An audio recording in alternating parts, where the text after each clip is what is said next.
Some people call me the space cowboy.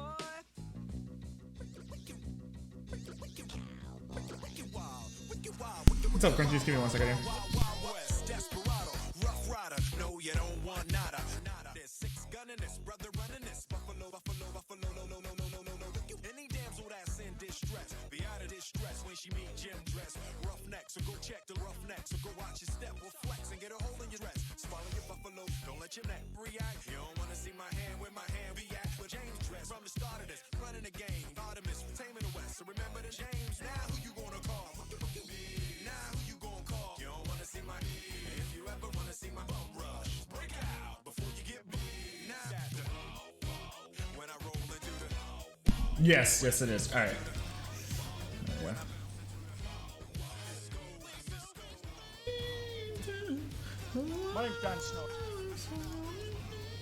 Alright, let's do this. Alright. There we go. This is what we're building. And we're gonna build it because, yeah. But when the lens was combined with the LSO, the accident rate dropped to 7. Alright, let's start building. I don't have a fucking knife. Oh well. Fuck the box. Let's see if Sean's alive as well.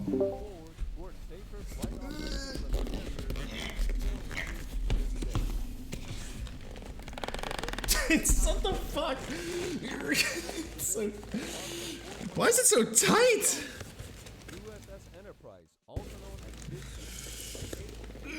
Come on. No, because I brought it back from Alaska in my luggage and it was in the front pocket. And yeah, I got fucking destroyed. Hey, the Legos are intact. That's all that matters. Did UPS run that shit over? Come on. There we go. Okay.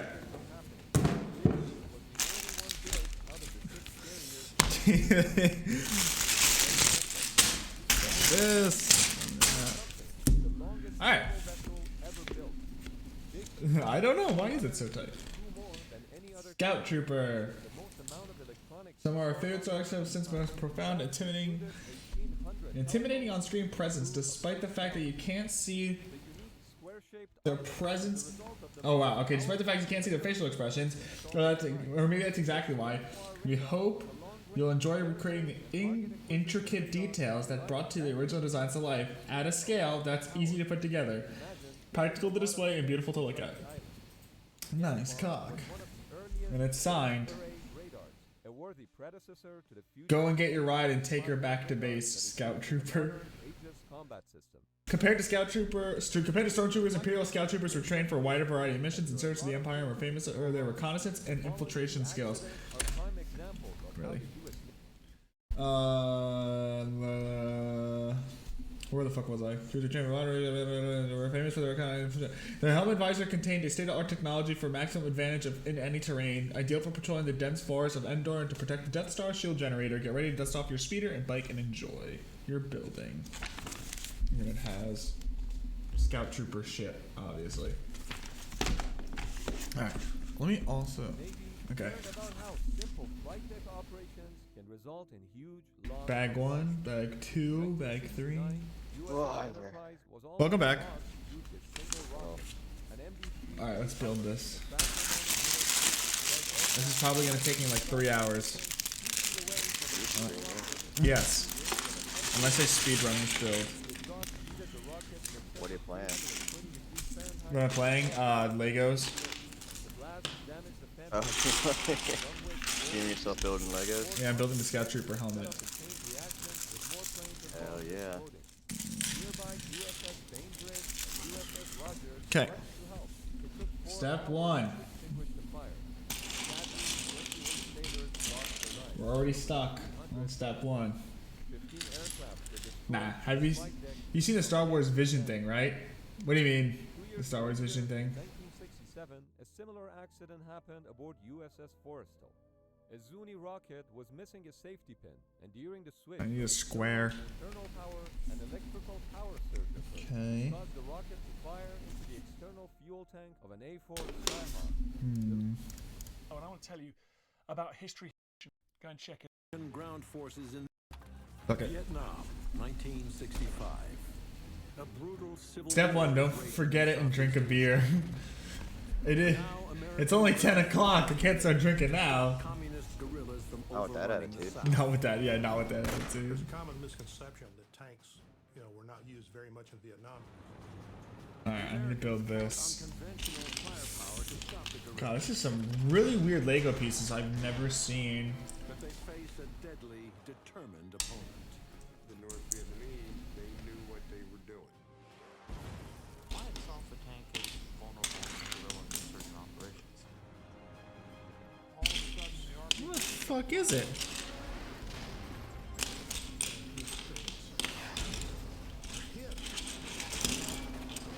The Vietnam War represents the first great tank versus guerrilla series of battles. Okay.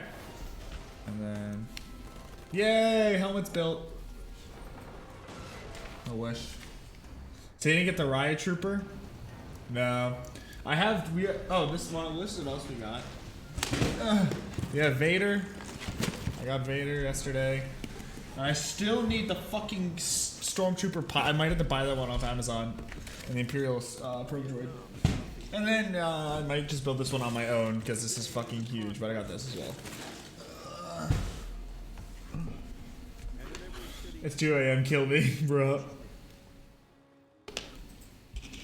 Ho Chi Minh, that's my dad. Man who sought to create an independent country during decades of terrible fighting, in which millions of Vietnamese died.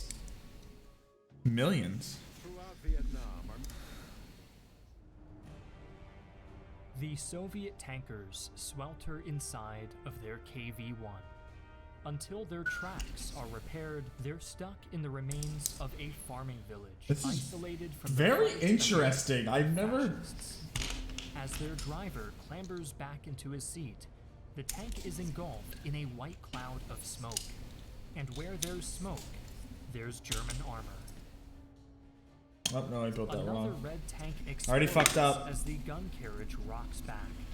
The Already German fucked up. commander Jeez. can't wrap his head around the Russians' suicidal strategy of driving their tanks straight at his dug-in position. Suddenly, the communists pull up short, tanks scattering. Looks Suddenly, like they the want communists to pull take out. cover.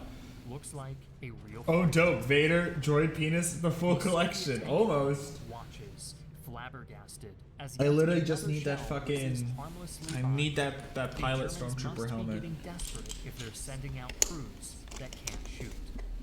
The Soviet gunner lines up his shot. Honestly, I bet you about if I don't buy it online, I'll probably be around when Christmas time rolls around. The BX will probably get all this shit Really in. is.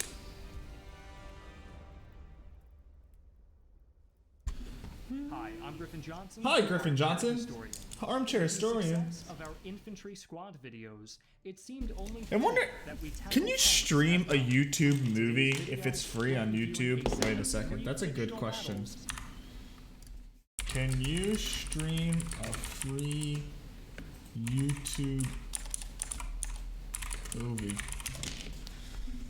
You can watch YouTube for free and free to watch it for free. While you watch it for free, they have ads placed at the video.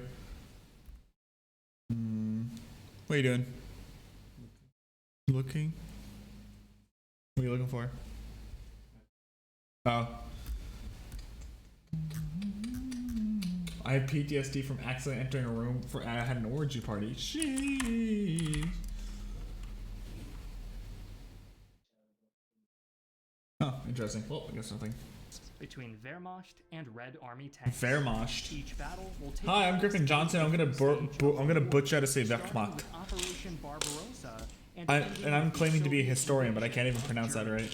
Although we've done our best to depict each vehicle, Are you cracking it is an undeniable truth that such matchups were unlikely to occur in reality.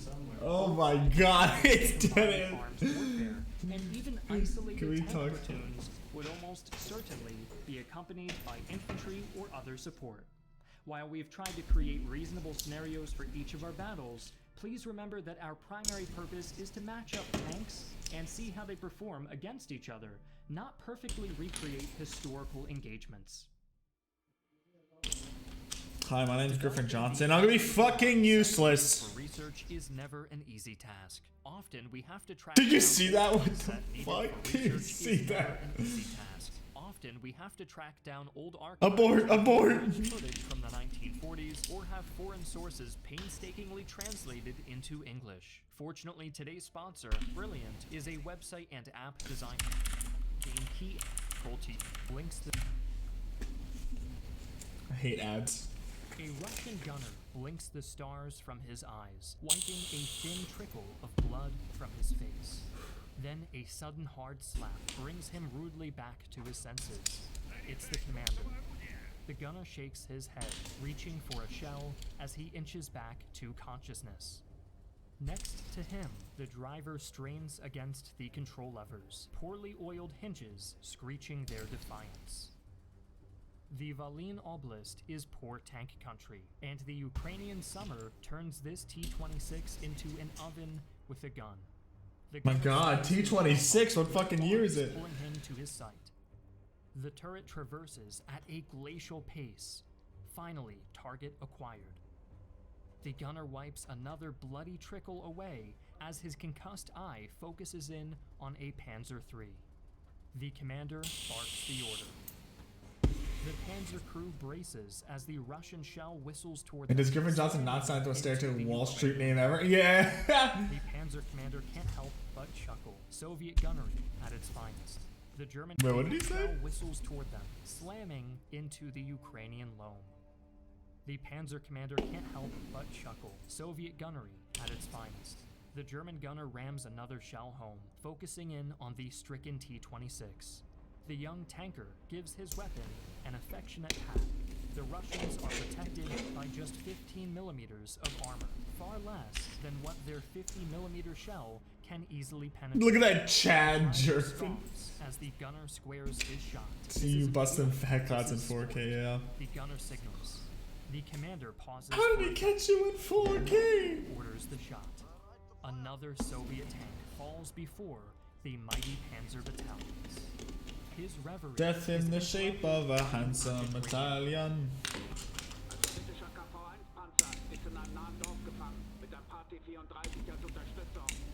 It is critical they surround and destroy the blind behemoth, lest it find a way out and cost more German lives. The gunner looks at the ready rack. Their Panzergranate 40 rounds could penetrate the KV-1's turret, but only at point-blank range. The commander acknowledges the radio call, and after a moment's reflection, switches to the intercom band. Looks like they're going for a drive. The gunner of the KV-1 drums You got a on the vape receiver kit. of I his just realized that Alpha you said. 11. The metal is warm to the touch, like everything else in the cramped turret. Clanging on the hull, the driver clambers back into the turret, wiping grease and sweat from his face. The track has finally been repaired, and they can try to free themselves from the ruined building now. The commander rolls his shoulders and peeks into his optics. Suddenly, the gunner hears a shocked cry from the commander. Bringing his own periscope round, the gunner sees nothing but a cloud of dense A white vape. He sees nothing but a cloud of vape. as the driver starts easing them out of the wreckage. Heart pounding, he hears the clunk of the gun breech as the loader shoves a shell into place. Somehow, he knows it will likely be the last round his gun will ever fire, and he intends to make it count. The torsion bar suspension provides a remarkably smooth ride over the roughly paved road surface. Riding head out, the German officer talks to his driver via... I like how they're all, he makes them like look like Chads. It's like fucking funny. of debris. Smoke rounds from the lone Panzer IV stationed on a nearby hill mark the enemy, while the Panzer III and 38Ts keep their attention. There are twin T-34s in the village, but they are caught reloading. You should post this on YouTube so I can increase the speed and add Lego game building sounds. I mean, it'll be in the Waffle Stream archive. It'll be in the stream archive for sure. A riposte, and the hurried shot manages to hit home. What'd you say? The ammo on a Panzer 38. I mean, if somebody wants to add them to it, they can. Soviet fireworks. The Russians can't help but cheer in their turret until a Panzergranate 40 decides to invite itself to the celebration. Hey, a man has fallen not. The shell slams Hey, a headlong man has not fallen into the river and he won't fall. penetrate, but causing a cloud of shrapnel Man, that shockingly looks like War Thunder. the impacted plate. The Soviet crew are shredded by this ersatz buckshot, killed by Wait, let me see this. infiltration, until a Panzergranate 40 decides to invite itself to the celebration. The shell slams headlong into the T-34's armor, failing to Jesus. penetrate, but causing a cloud of shrapnel to burst from the back of the impacted plate. The Soviet crew are shredded by this ersatz buckshot. God, dying in a The tank very sounds armor fucking that terrible. should have protected them. With no unit cohesion, the remaining Soviet tanks are little more How than many armored steps is this? I'm coffins, just and curious. the survivors of the 167? German Nice, ambush surrender okay. the moment they realize their foes. This might actually not take 3 hours. This might take less than The that. greatest threat remains, however, as the KV-1 retreats to a more favorable position. The Panzer IIIs boldly give chase. One breaks through a gap between two T-34 carcasses as the other pushes down the street to flank. The Panzer closest engages head-on, a critical mistake. The Okay. Panzer IV atop the hill is unable to support as its vision is obscured by foliage and smoke by the burning T-34s. The upstart tank is left scrambling to load a new round as the enemy turret slews toward it. It's not enough. The German commander ducks down into his One, turret as debris thunks against his tank. Two, He scrambles into the main three, compartment to scream at the gunner. one. The barrel of the 50mm gun depresses sharply. Tracks, and they just repaired these tracks. Yo, why is the T-pose? Because it go every single time someone requests it, it goes up in price because it's a pain. Well, it's not a pain in the ass. It just hurts. Immobilized, the heavy tank is helpless to pursue. I'm telling you, stand still T-posing while blasting ear rape USSR anthem in your ear, right? And just stand there and T-pose for like I think it's like 4 minutes and 4 seconds. That shit hurts. The metal menace down. In an instant, Doing something trapped different. again and unable to shoot at anything beyond point-blank range. Although still dangerous, the tank is no longer an You can active thank threat. I say 9 and Stuka for that. I haven't seen 9 in a hot minute though. Sappers or artillery are available to destroy it. With clear advantages in communication and leadership, the Germans almost took the field in our first engagement.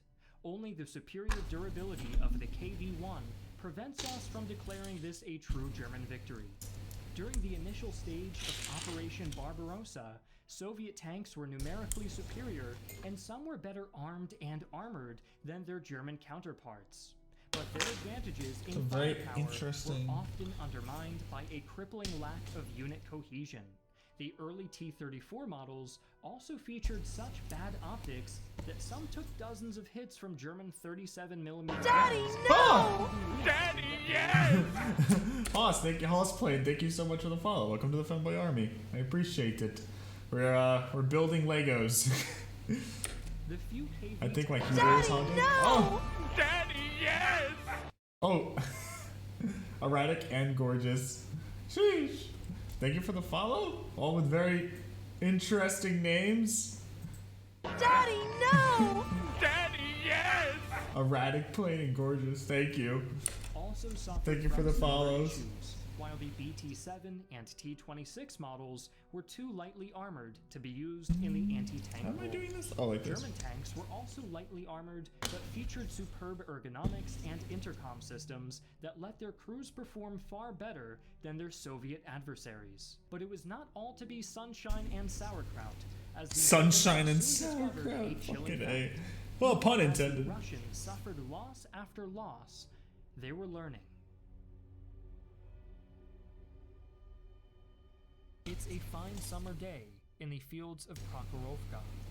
The sun is shining, a gentle breeze shakes the this is barley. going- T-34s are coming over the hills. T-34s are coming over the hills.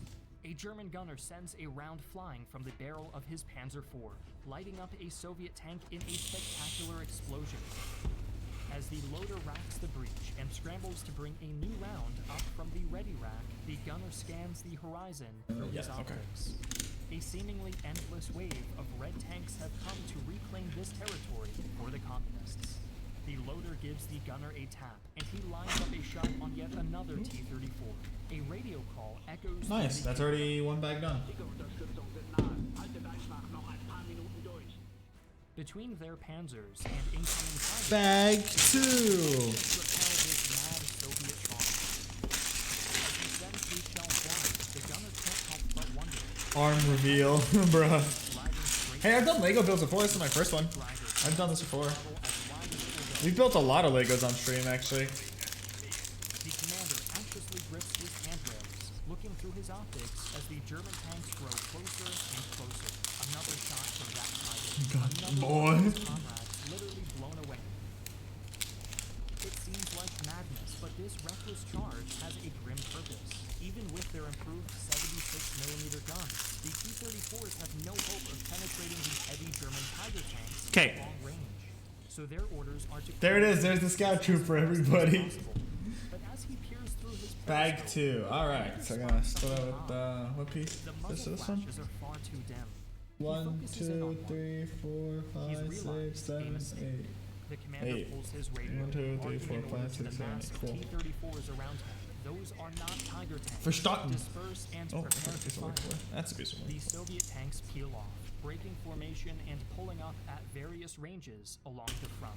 So scattered, the commanders hope to buy enough time to pick off the German tanks at medium range. Make sure it's not over here. Okay. It's about time the Russians pulled their heads out of their port. Right here. I The see German it. commander Nope, that's not gives it his either. driver a chuckle. Looking for a smooth flight, flate, smooth white piece. Shooting back for the first time all day, Oh, great. rapid volley shredding some unlucky trees and carving deep holes into the Ukrainian Alright, well, I soil. have these two. Alright. The Germans traverse their That's turrets in all one. directions, lining up shots and picking off the now I sent another isolated photo of my dumbass. But the Russian numbers begin to assert themselves, as the Germans' fire is answered with a near constant, though inaccurate, barrage from the T-34s. Soon each tank is bracketed Converse. like a battleship. Every German tanker knows that's the last shot fired before the end. Pork is Soviet still here, shells begin thanks. hitting home, and the Germans suffer their first losses. Bag 507,893. A Tiger tank crests the hill behind the Panzers. As the Oh, sole arigato member of its gozaimasu. group Twitch, that what did is up? break down on the way, this Tiger We still can't. I can't find this piece. Some distraction. The Russian commander I can't find. I need a uses smooth, the flat shot square. jump. That's the Tiger. No, no, no. Like this. Right here? As his Ah, side okay, I found commanders it. begin filling the airwaves with panicked requests for orders. Our commander shouts to his driver. Wait, what? The T-34 takes off like an armored battle Oh, of okay. Soviet Two hell, squares. tearing across the remaining distance and avoiding German fire through sheer luck. A handful of tanks follow suit, and as the T-34s close to near point-blank range, the commander Then we gotta orders put a his piece drivers here. to floor. We gotta put a They'll sticker. dash through the remaining panzers Number and engage 1. the Tiger in a desperate tank melee. Victory will be God, I hate theirs. putting on stickers. I'm so This bad. field will be retaken for the glory of the Soviet. The commander is suddenly thrown forward into his optics, the There you go. glass mounting, knocking him out cold in one strike. The T-34s crash This is going spectacularly here. into an old anti-tank ditch hidden in the scrub just before the German position. A ditch that retreating Soviet infantry had dug just the day before. The Tiger slowly descends the hill, So 1, 2, scattering what 3, 4, T-34s were 5, not 6, foolhardy 7, 8. enough to 1, 2, follow 3, their 4, commander 5, into 6. the hole. No, is there a bigger one? But a couple Soviet shells slam into the thick cat's armor, This one. and some small goes into the assistant gunner's eyes. Looks like someone just earned a wound badge. This field belongs to Germany. By mid-1943, No, the guy said he was making a game. almost Oh, I see. It's called Fire exclusively Maneuver. focused on the production of new T-34s. The need to shift Soviet industry across the Urals had consumed a vast amount of time and resources, leaving few opportunities to experiment with new designs or update existing ones. As a result, the T-34 was completely outmatched by newer German designs like the Tiger or Panther, but maintained superiority in numbers. Further, Nice. as the tides turned You're against welcome. the Axis, many German tank designs fell into enemy hands, where they were analyzed for strengths and weaknesses. With room to breathe, the Soviets could finally come up with designs able to go toe-to-toe with the finest of German armor. Okay. Our final battle will pit the results of these programs Two against smooth Germany's triangles. own last-ditch efforts to secure Should be probably dominance in in the here. field of armored warfare. The loud roar of engines fill the air around the Soviet-held town of Sandomierz. As a column of 8 heavy tanks bulldoze their way out of the Alright. rubble-strewn streets and into the fields beyond. 94 Sitting grays. inside the turret of his IS-10 I guess, with the radio if I make station you a inches sing away, the song, commander listens carefully. if I make you sing a song, do you pick? No, that's the point. You pick the song. As long as it doesn't break TOS, I'll sing the song. Is tense but controlled. The 4 crew members all sharing a long history in the Red Army. Huh? A transmission on the radio informs the men that the German counterattack is imminent. T-34-85s have already engaged a column of Panthers a few miles away, but the commander is certain that it's just a distraction, so he's kept his heavy tanks back near the bridgehead. His suspicions are confirmed when he peers out of his cupola and spots something moving in the trees a few hundred So if you wanted me to meters away. sing like "Do You Remember" or by Earth, Wind and Fire, Rhymes with the effort I would sing of it. pushing the gigantic vehicle. But I said as long as it just doesn't break TOS. The German officer can't help but wince at every tortured sound the engine makes Do you as his remember? inexperienced driver On the 21st night of September. taking his platoon through the woodlands was an enormous gamble, but it appears to have Gonna apologize in advance while I find the worst song I can. pushed No. them to their top speed of about 10 miles an hour. The King Tigers finally rumble into the open, ready to bombard Sandomierz until reinforcements can arrive. But luck, like so many other things, is not on his side. As soon as the Tigers emerge from the forest, the officer sees a formation of Soviet tanks already rolling out to meet him. Seeing he is faced with IS-2s, the officer makes a snap decision. Charge. He doesn't trust his rookie crews to win a long-range duel, and the huge 122mm Soviet guns require special 2-piece ammunition that makes them much slower to reload than the German 88mm counterparts.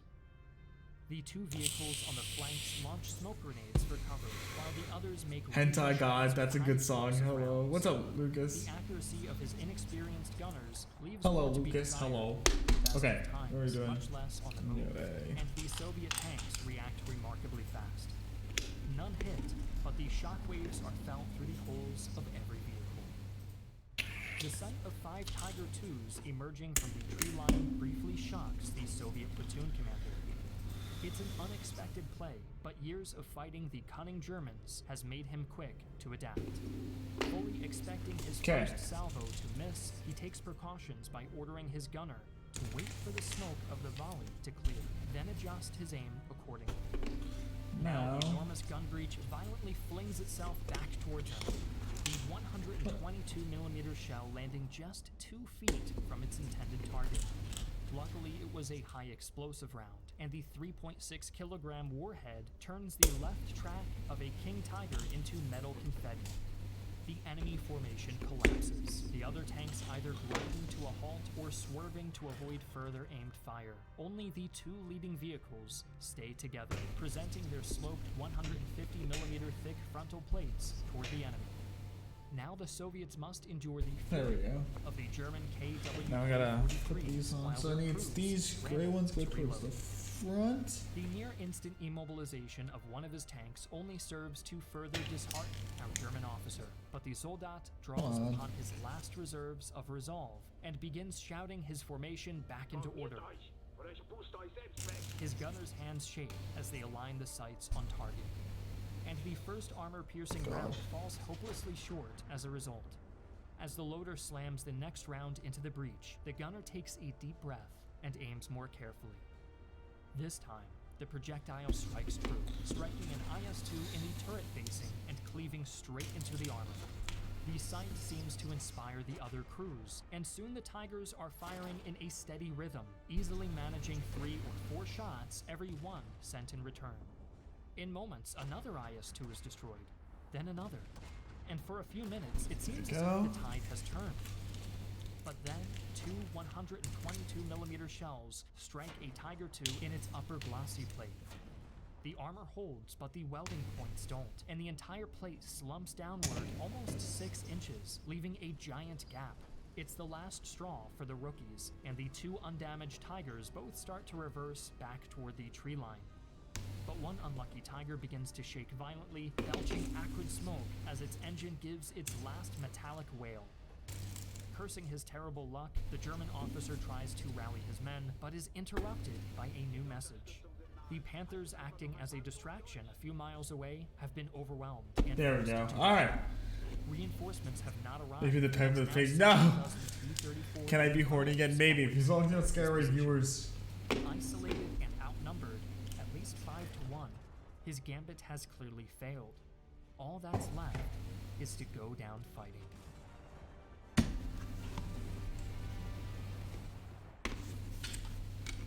Towards the end of the war, German forces were constantly on the defensive. However, their tanks were ill-suited to such operations. What? And are you heavy doing? crew losses meant that Playing many No of Man's Sky. Germany's most advanced war machines were being operated by raw recruits.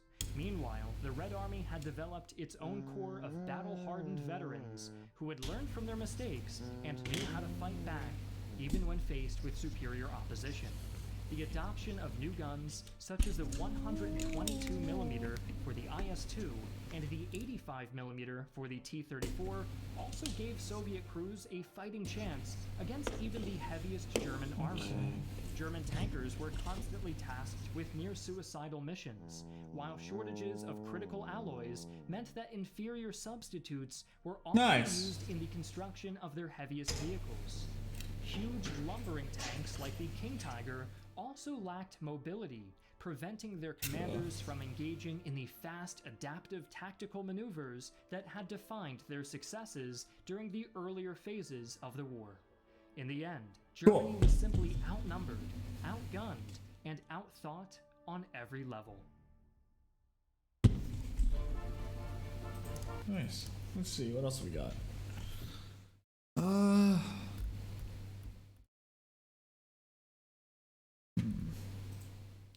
Yo, let's just...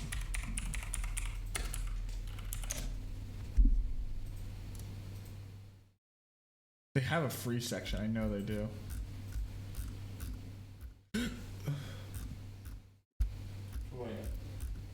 For what? YouTube free movies. There's a shit ton of them. T-34 is a free movie. No, that's a terrible movie. It's free though. I'm saying that they have free movies. No.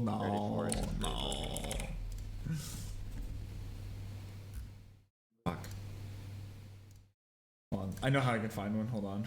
If I think this movie's still free, I think it is. And if I go here, nah.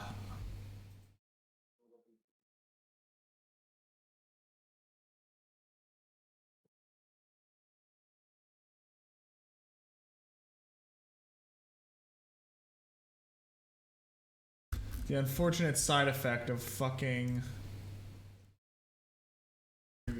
Japan. Where is their fucking free section? Well, you can be in the United States in 30 seconds. Yeah, but I'm streaming. Turn on your VPN. I'm streaming. You can stream with a VPN. Yeah, but then it's gonna kill my encode rate.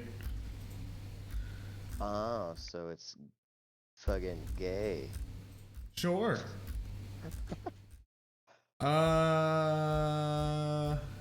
You have American internet. Can you send me the fucking link to Free movies. Yeah, I'm pretty sure you can fucking. Hold on. Let me try this. Having a season of Alaskan bush people. No, if you go to like YouTube movies and like movies and shows, there's a fucking section where it shows like free movies. Yeah. Trying to find that right now. Free to watch. T34. Yeah, okay, just send me that movie. Just send me that movie and like in a DM. T34. Yeah, just send me that because if I click that and I click free, it'll put me to the browse section of free movies. Okay. Oh, hang on. Where the fuck did Discord go?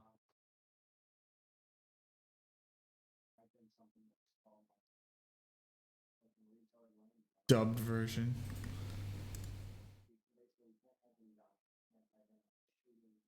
Did you get it? So I'm putting it in the barbecue chat.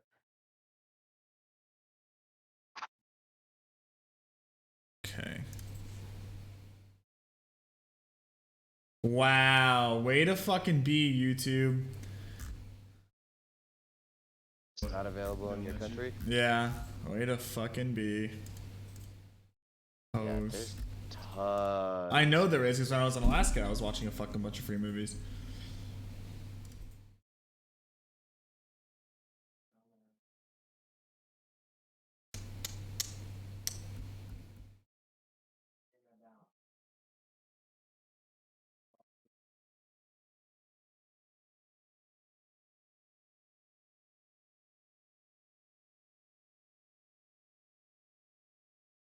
American internet has everything. I mean, I literally have American internet practically. It's just this internet is far fucking better.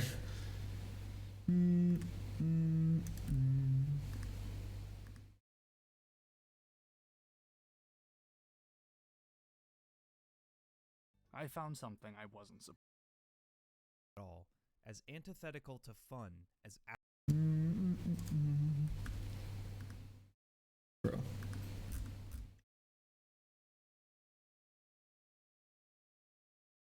One of those components hasn't been butchered. I mean,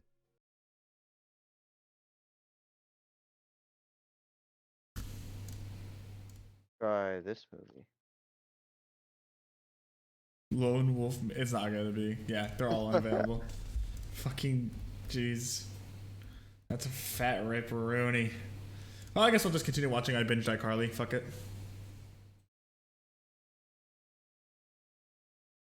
What? I Binged iCarly by Quentin Reviews. When they read this clickbait story about themselves, it's Yeah, it's like 4 hours long. I should be able to finish this whole Lego build by the time this ends.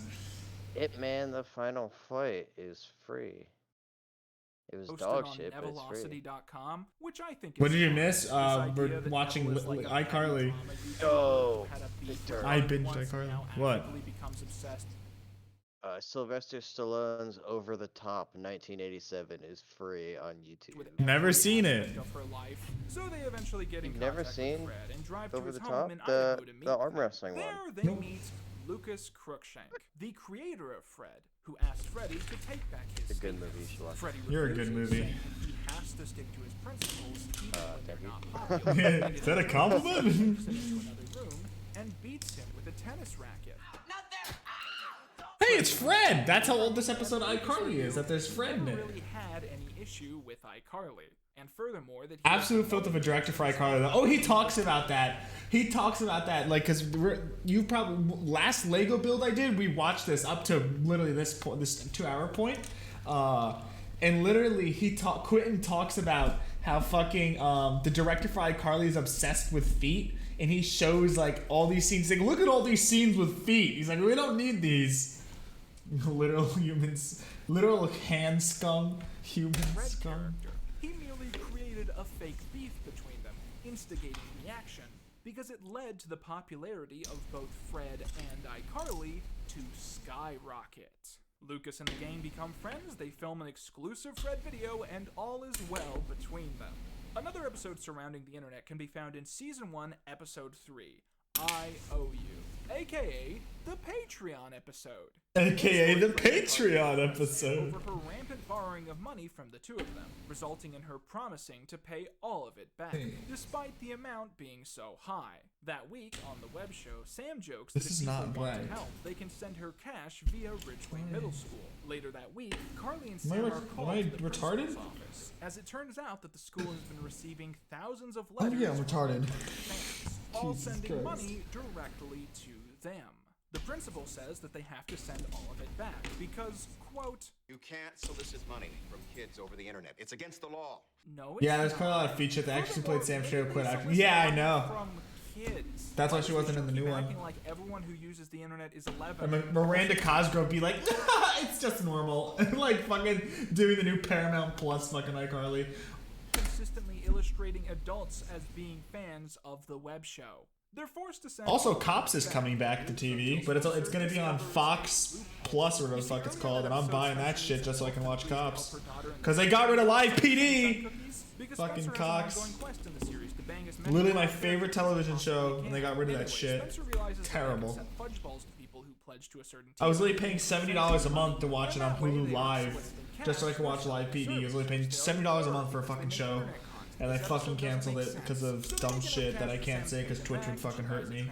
With the money instead. That's it. This episode playfully Was, predicts the is, phenomenon of before people was, sending pocket yes. change to their favorite creators in exchange for them continuing to make content. Something that obviously has become a real phenomenon on the modern web. $2. Way to dig deep, Lewis. I also want to quickly add that several episodes in this season confirm something that I kind of presumed but didn't have evidence There we of, go, here's which the is that back. iCarly We're getting cast, there. outside of Alright, the Vice, we one go. failed sponsor, Then James Josh asked us anything Miranda Cosgrove was part of was just gross apparently. Yeah. Yeah. No one's paying me at all.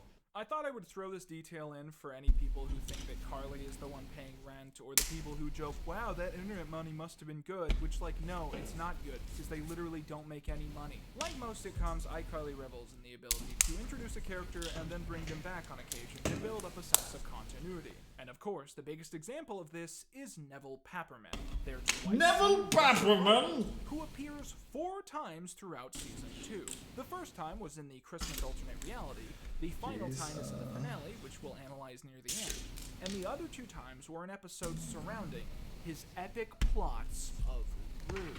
In Season 2, Episode 9, I Give Away a Car, the trio meet with the son of a local car dealer, who says that his father does a yearly giveaway of a free car, and that this year he wants to have the competition on iCarly through a riddle. Whoever solves the riddle the fastest will get the car. The gang goes through with the plan, only for the person who wins. Just do what Allie does and do fake giveaways. Neville? Long story short, it turns out that the local car dealer doesn't have a son, and the trio deduce that Neville hired an actor to trick them into giving away a car. Neville essentially confirms this, but says he is still owed a vehicle, and that if he doesn't get one within 48 hours, he will have iCarly.com shut down. Luckily, in the video, Spencer buys a vehicle that he thinks is an authentic prop recreation from the film series Galaxy Wars, only for it to turn out to be a total fake. He decides that he doesn't want it after all, and thus gives it to Neville, technically fulfilling the giveaway. Neville drives the car into a flower shop. The episode ends. Later in episode... Let's look at that CGI one more time. Neville drives the car into a flower shop, and thus gives it to Neville, technically fulfilling the giveaway. Neville drives the car... Wait, did they actually drive that thing up, or was it pulled on a wire? Gives it to Neville, technically No, it was driven. Neville drives the car into a flower shop. Jesus Christ. Later in episode 13, we actually see 2 lore characters return, as the trio accidentally forget to renew the iCarly.com domain, leading to Mandy Valdez buying it. You remember Mandy, the parody of neurodivergent people? The parody of neurodivergent Wrecking people. the webcast and being very annoying to be around. Until the group nicely What do you mean that CGI is top tier? Mandy is confused, saying that she's Really is a shame because I love both shows. Yeah, me too. I love Drake and Josh. I watched the entire season completely stoned while on Hulu. While I was on Hulu. Leading to the revelation that Neville now has control of iCarly.com. After numerous attempts to get it back through means of cross-dressing, Carly creates a video call with Neville and says that she will do anything to get her website back. Neville says that he would only give it back for a kiss, and Carly immediately agrees, much to the shock of Neville. They meet in a shady alley, guarded by scary men. Neville signs the paperwork, giving Carly her site back, and it seems like this is actually going to happen. Until we find out that it's directly under her apartment window, and Spencer and the gang draw her back up with a very strong fishing pole. Carly has their site back, and they're mean to Mandy again. What else could you ask from an iCarly episode? What else could you ask from an season, which is iCarly? significantly about the internet, is season 2, episode 18, I Take on Dingo. He also, I forgot to add, he also talks about he talks about how this show just came out at the wrong time. He's like, this show could have been even more successful if it just came out now rather than like how it came out back then. Like, yeah, Some basic context such a good, for it's this good. episode. In 2009, barely a year after iCarly first broadcast, the Disney Channel What was that? premiered a brand new sitcom starring up-and-coming... Oh, it was successful, but I'm saying like it could have been more In the successful. show, Demi plays Sunny Monroe, a quirky teenager who is given the chance to be the star of their own show, as they are hired for the teen sketch comedy series So Random. Sunny gets into beef with other actors on the studio. They have a blossoming romance with the star of the drama at the network, and they get to create new skits and content every week as they ascend into an internationally recognized superstar. So allegedly, and I must insist that this is based partially on rumor, when the creators of iCarly saw Sunny with a Chance, they were immediately convinced that it was a blatant, shameless knockoff of their show. And I'm Sunny, but I knew that. Wait, you're that funny girl from the internet. At the very least, you can certainly argue that the program was a satire of teenage variety shows, like All That and The Amanda Show. So you could definitely see the perspective that it was basically a Disney Channel take on a Nickelodeon idea. And so, the writers of iCarly created an entire episode about the cast driving to California, going to the Disney Channel writing room, and beating the crap out of the writers of Sunny with a Chance until they're given an apology. In the story, Carly and Sam are told by a classmate that they were watching the Dingo Channel and saw a joke which was blatantly stolen from the iCarly web show. Trying to investigate, the trio all take to watching the show that weekend, which is called Totally Terry. They groan at the painful, stereotypical sitcom writing, before taking note when a segment called Messin' with Rupert is literally identical to a joke from their own show. Angered, they decide to drive from Seattle to LA and convince Spencer to take them after they tell him that he can use this opportunity to look for the frozen head of Dingo founder Charles Dingo.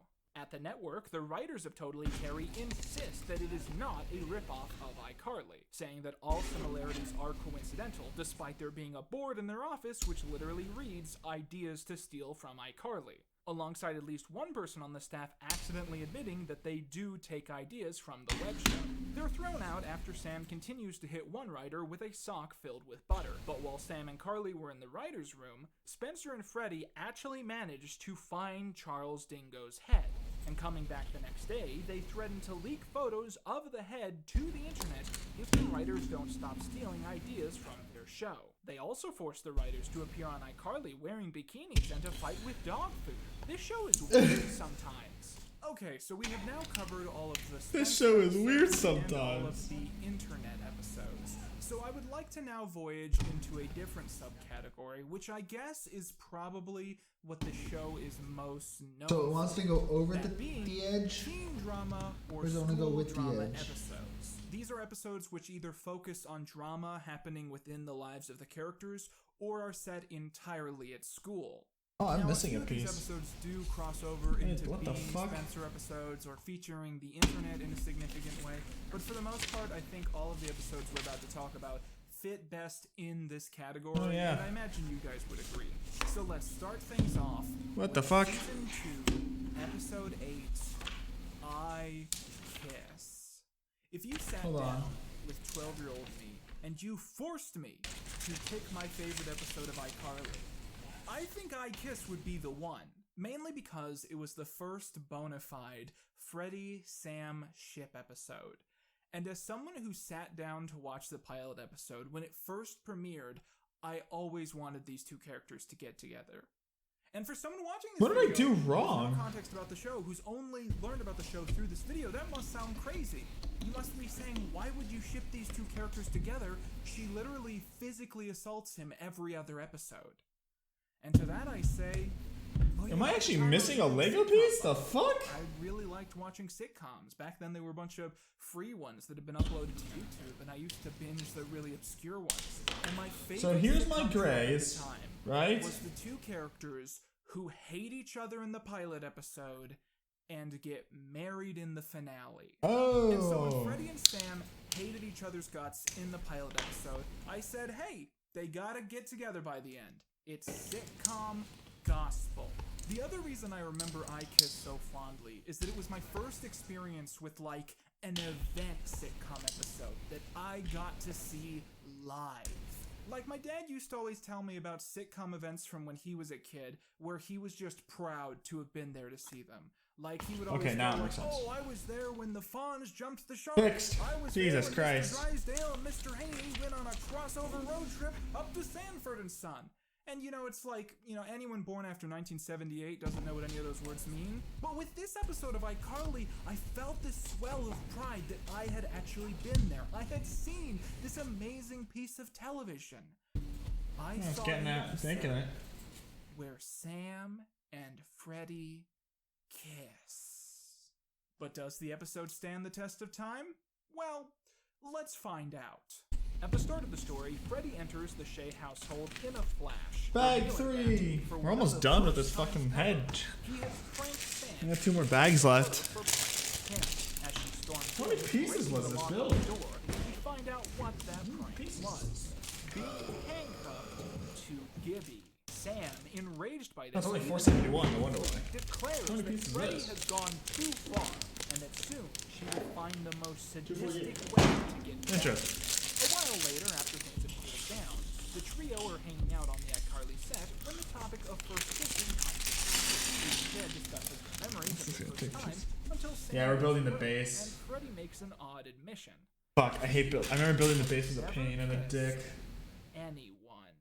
The only kiss he's ever had is from Valerie, who was only kissing him to build clout and attention. And outside of that, he's never had a real, proper first kiss. A short while later, on the web show, Sam suddenly stops the program in order to make an announcement that Freddy, the image of masculinity on a shining hill, has never kissed another person. Freddy, shocked that his secret has been blurted out to millions of people, drops his camcorder as Carly exclaims that Sam has ruined Freddy's life.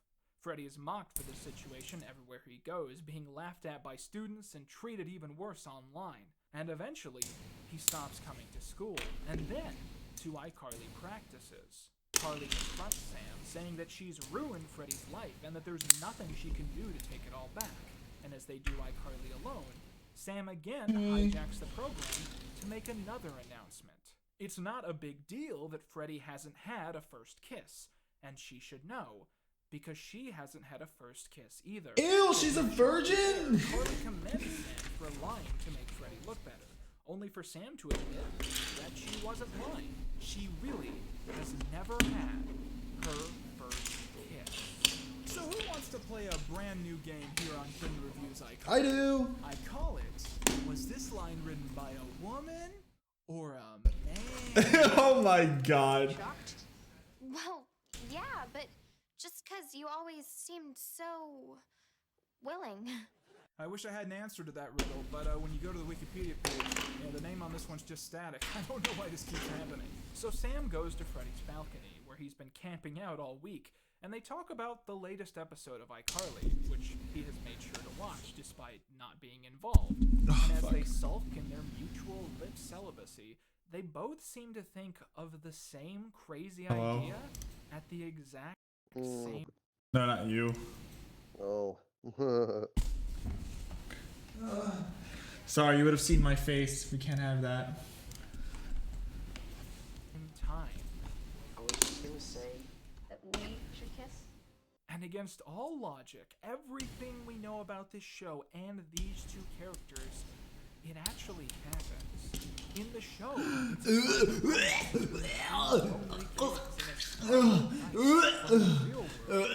a sensational event viewed by 6 million kids on the first broadcast.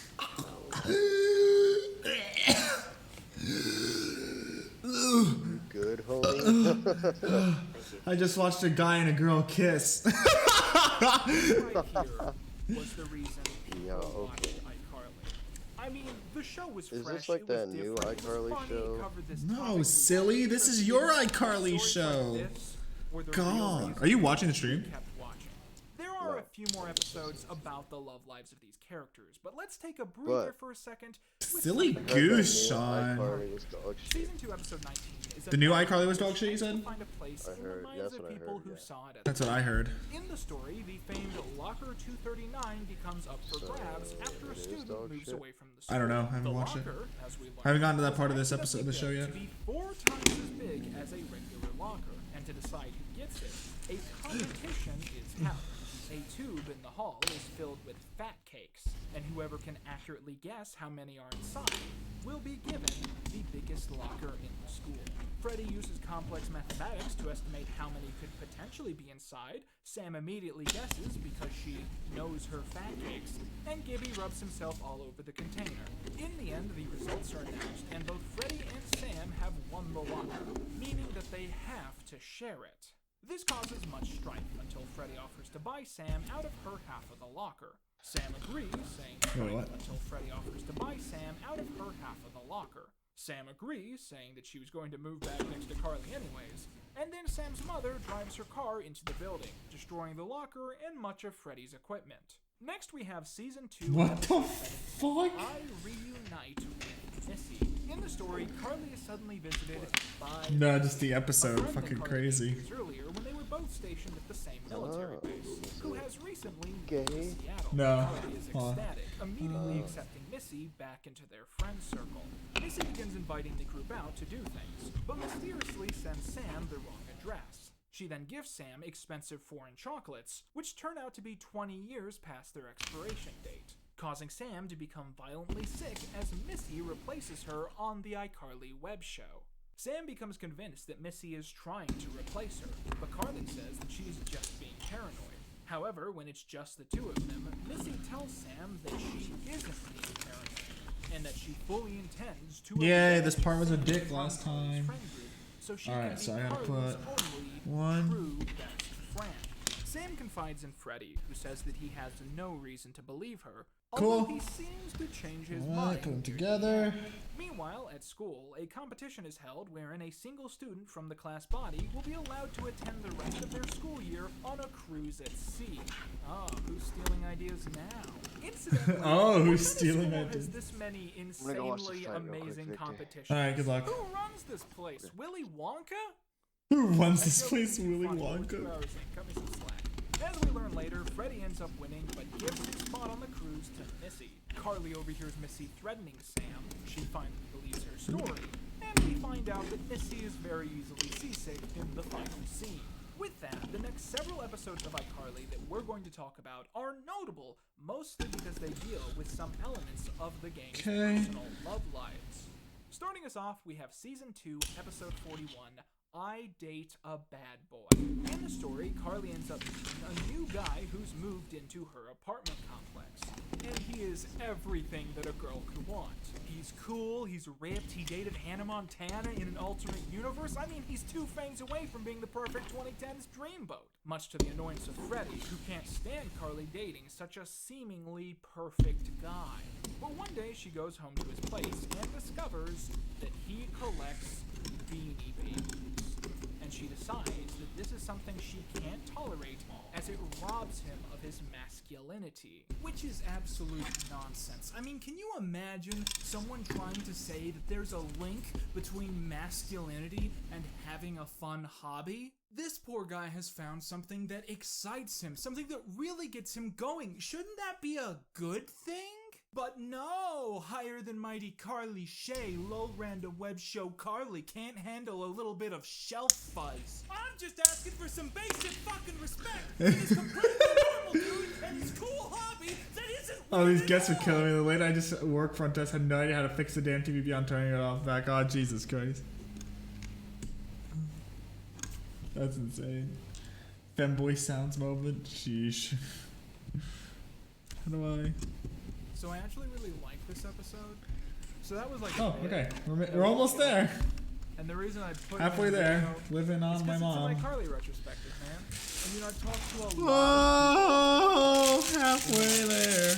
Oh, prayer. Like one of the first episodes people remember because they remember being like 10 and watching it and getting mad. But personally, I didn't mind it this time.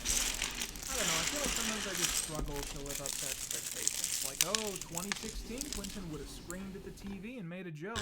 I think this episode is hilarious, and it has a really nuanced joke that's easier to understand as an adult, but the people don't typically realize that, because not a lot of people actually sit down and fully rewatch iCarly, like, totally properly.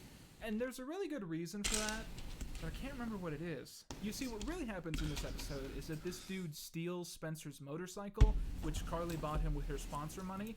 Had me come to her room for like 20 minutes pushing the same damn buttons so she can complain. Oh my god. What kind of hotel do you work at?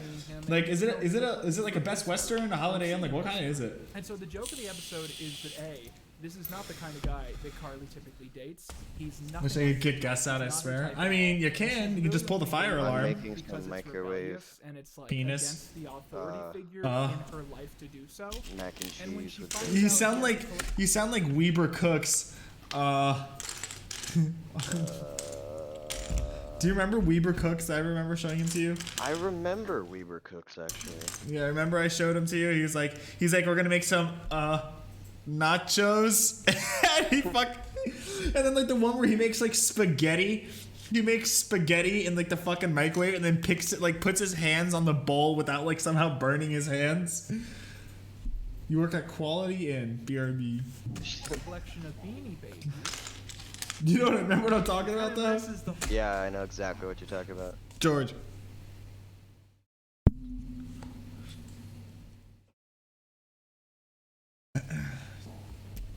This shit was funny as fuck. Whole thing up for her. Although, can I quickly just interject something about this discussion?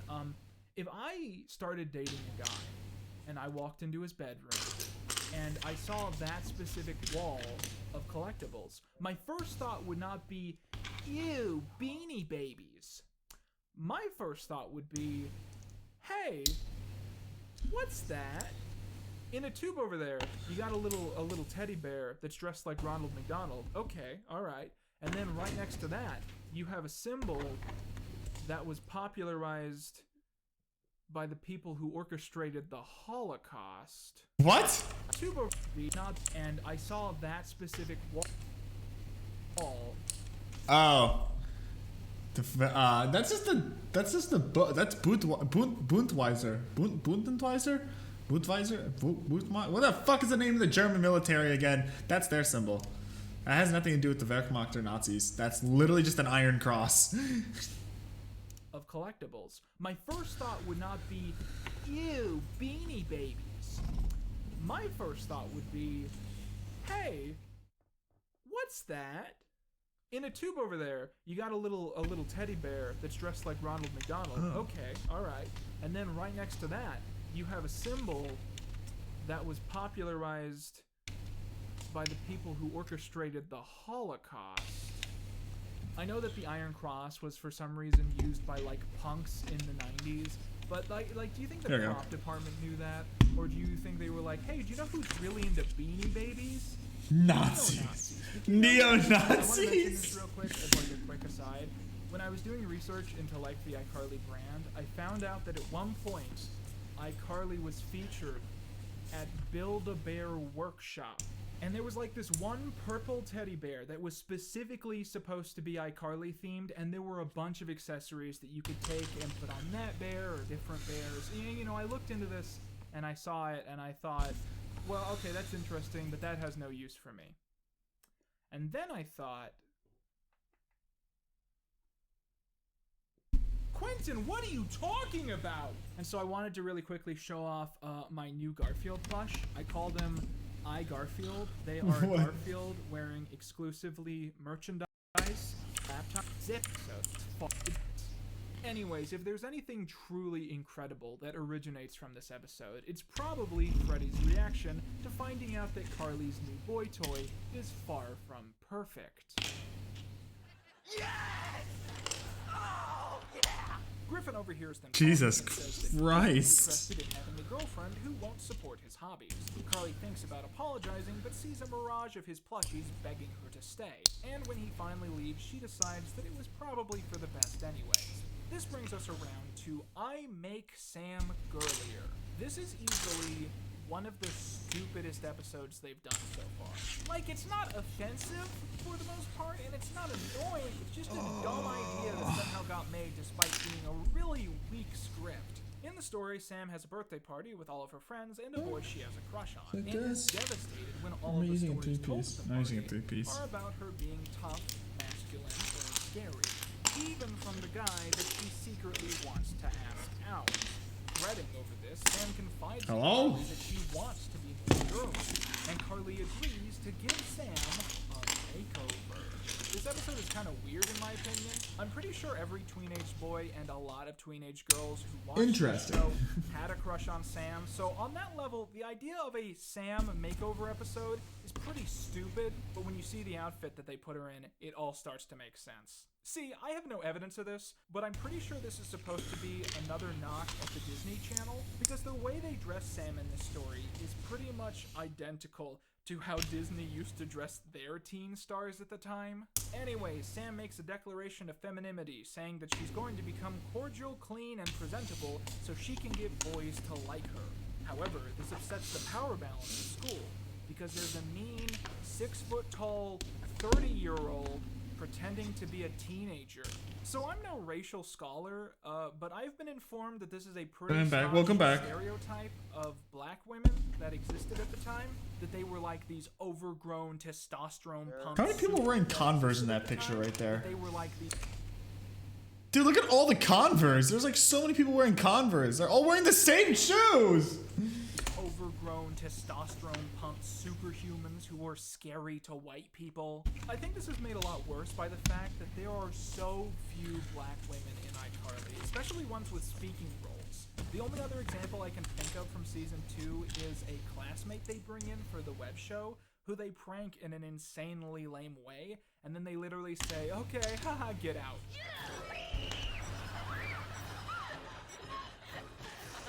Sorry, Kathy. Okay, bye, Kathy. Bye. Run along now. Keep scurrying. Thank you. Here you go. Sam eventually snaps, violently assaults the bully, and the boy she has a crush on asks her out, saying that her violent side was always the part he liked about her. So the lesson, I think, is that Sam needs to be a violent, abusive person because black women scare the writers. I believe that's the message. And finally, we have reached Season 1, Episode 20. I'll be honest with you guys, I think this is one of the best episodes of the show so far. Like, it's not the episode I have watching. Good luck. The smartest episode. It's just the episode that they clearly put the most thought into. And I'm very excited to say it's one of the only stories where every plot beat, every scene, almost every moment in the episode follows a concise, purposeful theme. Gaslighting. Gaslighting has been a recurring theme throughout the majority of Season 2, where someone is told that they're lying with enough authority that they begin to find a fogginess in what is real and what is fake, or the people around them begin to... The lesson is beat the shit out of people and things will go your way. Oh my god, Crunchy. Construct an entire narrative just to ditch them in the middle of nowhere, and I reunite with Missy when Missy begins a targeted attack directed at destroying Sam, and Freddy is the only person in their friend group who eventually buys into it. These are just a few key examples, but it's clear that in the lives of the main trio, lying or being lied to is a dominating aspect of their lives, and this episode is brilliant in all the many ways that it ends up exploring this. At the start of the episode, we see a viral prank happen involving Freddy. Some of the other students of the school send him what appears to be a school email saying that it is Clown Day and that everyone should come to school wearing clown costumes, leading to Freddy being labeled as one of the most gullible people on the planet. Freddy, livid over this, proclaims that he will never fall for a practical joke ever again. Later on, the girls tell Freddy that Sam's sister from out of town is going to be visiting for a few days, as we apparently learn that Sam has a twin sister who has the opposite personality of her, and goes to a school in another town because of a very solid scholarship. Now, I did not remember this storyline at all, so when I read the plot description online when looking this up beforehand, I thought it sounded kind of stupid? And in fact, I thought it sounded so stupid that I presumed it wasn't going to be canon. You see, I've gathered from my research that later seasons of iCarly tend to get bored and just do Treehouse of Horror style non-canon episodes, and I just thought that the episode where Sam had a twin sister would probably be one of those, and that's the brilliant thing. Watching through this, I was so unsure if this was going to turn out to be a dream, or if it was going to be a non-canon episode, or if a later episode was going to retcon this, that it was like the show was gaslighting me too. Like, I wasn't even sure what level of reality this episode existed on. So Sam's supposed sister comes to town, and is indeed totally opposite to Sam's personality.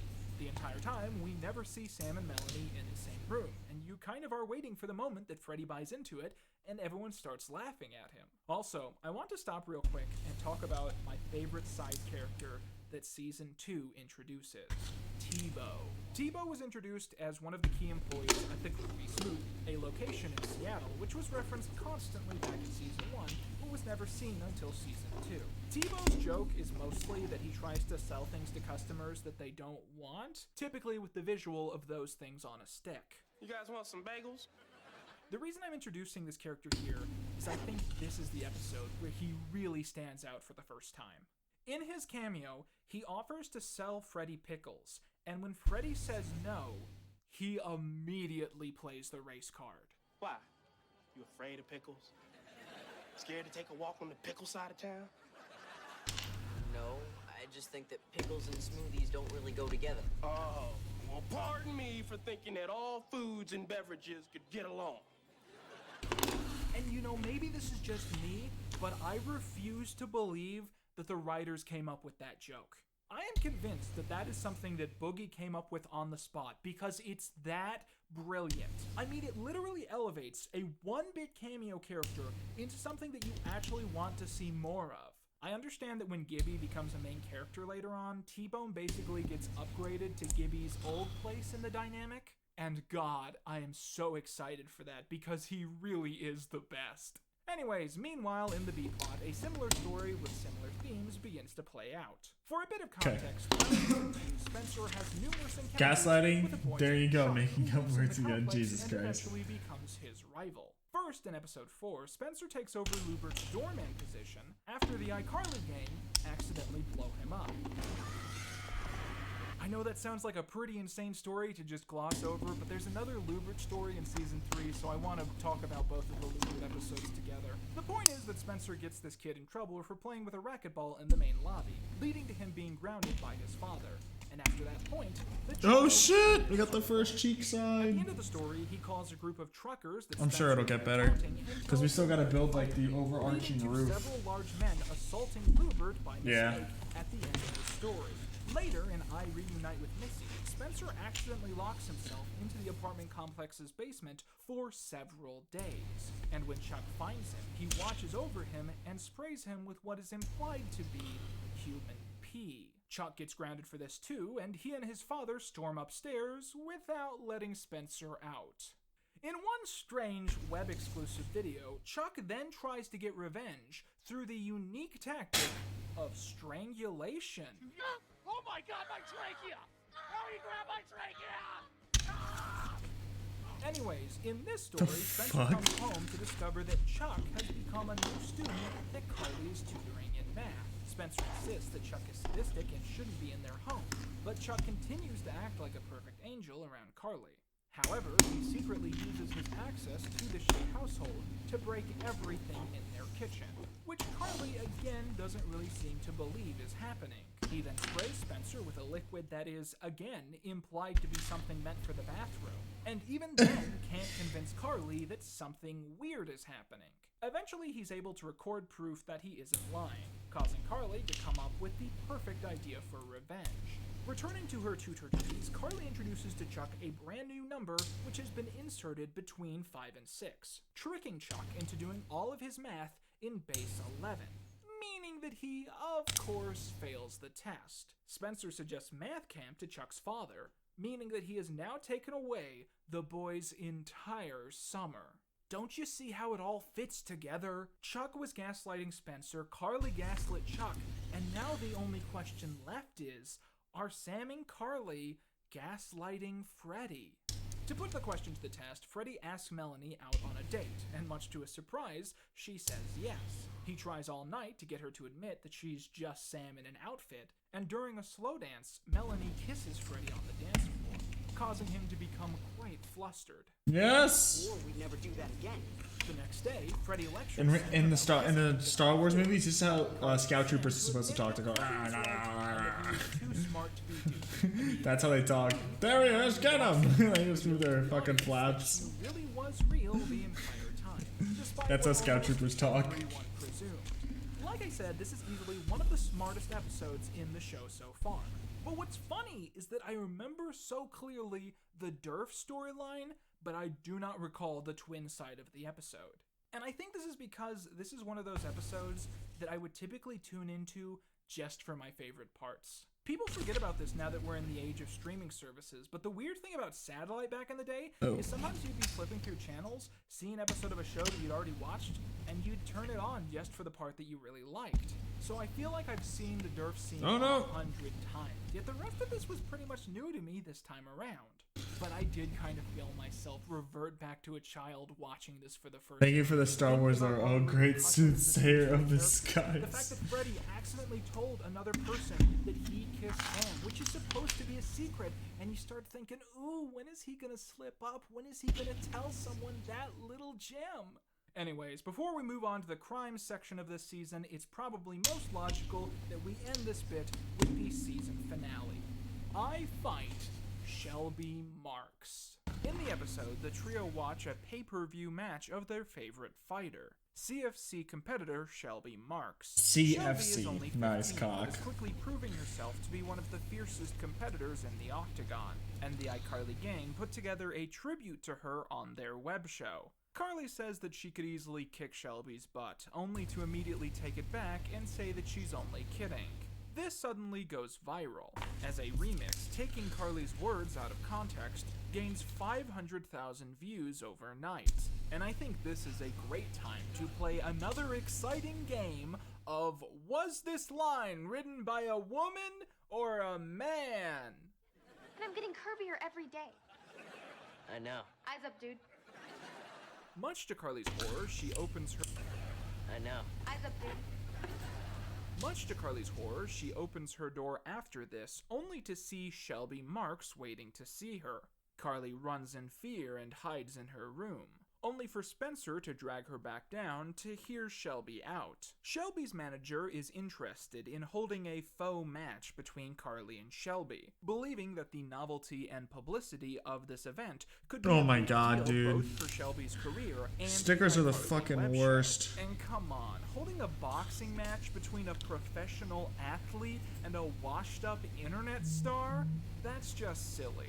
During this scene, there's a moment where Freddie has made Shelby raisin toast, only for her to say that she doesn't like raisins, leading to Freddie chewing the raisins off of the top layer, causing her to turn the toast down. Directly after this, one of the adults who came in with Shelby says, I like raisin bread toast. Ah, another classic Freddie gets molested joke. Carly and Shelby announce the fight, and all of her friends at school commend her for being so willing to fight Shelby, despite her being so notorious for destroying the faces of people she goes up against in the ring. Soon enough, the two groups attend a press conference, where Sam encourages Carly to trash talk Shelby to hype up the fight, only for Sam to take over. Okay, we're going with it, fuck it. Good enough, literally causing a fight to break out on stage, which pushes Carly onto Shelby's grandmother, making the press and Shelby believe that Carly attacked an elderly woman just to make her mad. Shelby decides that she's going to actually violently harm Carly in retaliation, causing Carly to cancel the fight, disappointing fans and the charity the event was going to be raising money for. I love the Freddie X Sam arc. I barely remember it. Dirt, calling her chicken in reference to various viral taunts and memes. Okay, real quick, look at this splash face video that they show us. Do you see how the play button is visible and the video is playing? Any person watching this knows that that isn't right, and if you don't know, you can literally hover your mouse over the video and see that the play button isn't visible right now. I guess the reason I'm bringing this up is that I think it's hilarious that the people making this web star sitcom didn't understand the fundamental layout of video websites, but that they also predicted a modern standard of internet celebritydom without even trying. Last bag, make it count. With Carly saying that it was all an accident and Shelby believing it, only for our old friend Neville to decide to intervene. Using his complex editing skills, he faked audio of Carly and Sam planning to push Mama Marks before the event, causing Shelby to decide to actually violently assault Carly in the ring. Carly holds onto Shelby's leg during the entire event, and shockingly, no one can decide if this is a foul or not. After the event, the group meets up with Shelby and quickly deduced that the round-headed kid who presented her the fake audio was actually Neville, their arch nemesis. Locking him in the ring, they threaten him until he admits what he did, and afterwards, Shelby, Carly, and Sam slowly walk towards him, and then we hear his screams, and the episode fades out. Jesus Very smart Christ! to not show what happens in this scene, meaning that I actually can't add it to the list of crimes because I don't know what they did. Speaking of which, let's get into that section of the video. Okay, so for the crimes of Season 1, I covered a few episodes in that section which I hadn't mentioned before that. There's going to be one or two examples of that in the Season 2 run-through, but for the most part, we're going to be revisiting episodes that we already talked about. And in some cases, scenes that we've already talked about. I am, of course, going to start this section off by restating that Sam's insistent physical abuse of Freddie is hopefully illegal in the iCarly universe. Because it gets to a point in this season that it's really not funny. Now, to my surprise, I've decided that I can't, with good faith, call anything in the first episode a crime. Sam doesn't really raise any money with her fake charity, so at most that might be a civil case if she had raised like $5. And she isn't really impersonating When I get to go home. Oh, yay! Which apparently is a lot more illegal than making up a fake one. Towards the end of the episode, there's a famous scene where Carly enters Shane's hospital room and kisses him without consent. In the analysis of this episode, I called this assault, but sadly there isn't really legal precedent for unwanted kissing being illegal in any remarkable way, mainly because people who are kissed without consent rarely feel like going to court over it. So it wouldn't get Carly arrested, but it's a general scumbag move in my opinion. Moving on to episode 2 and our I-Crime number 11.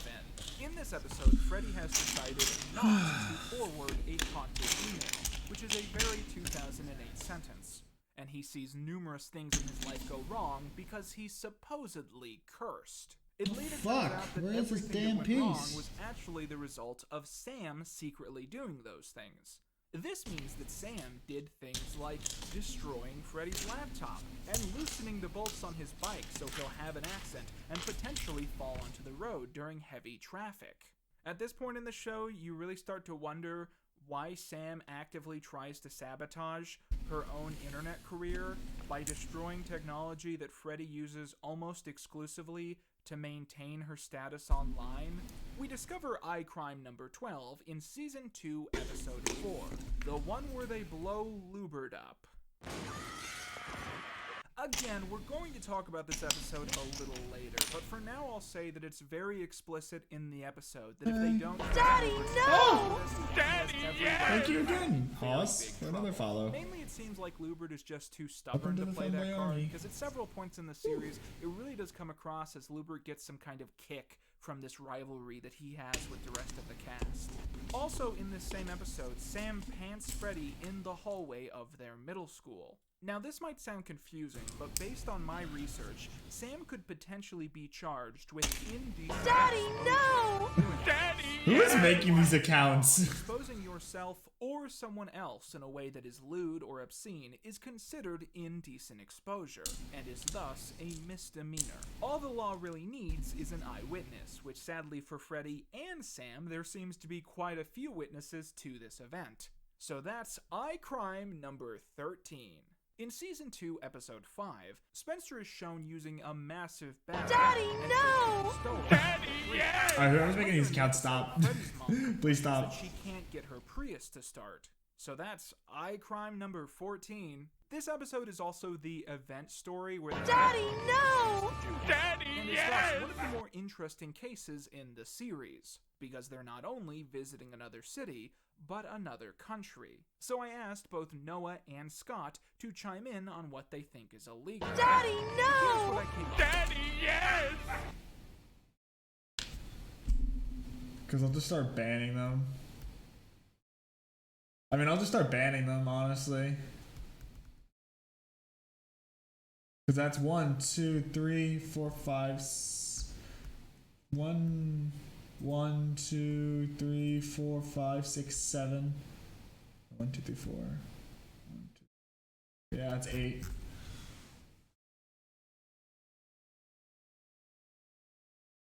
If it happens again, I'll just ban all the accounts. First of all, I discovered while researching this that Japan actually has laws about immigrants and tourists, which I think are kind of draconian sounding. Basically, in Japan, a police officer can stop you at any time and for any reason and ask to see your identification. And if you are a visitor, that means they want to see your stamped passport. If you can't supply this, you can be immediately detained, and if you're lucky, you'll be deported. Now here's the problem, ladies and gents. Technically, the way they enter Japan is itself illegal. Skydiving into Japan, by definition, means they can't get their passports stamped. So they were never approved as being allowed inside the country. And thus, they could be detained at any time for any reason.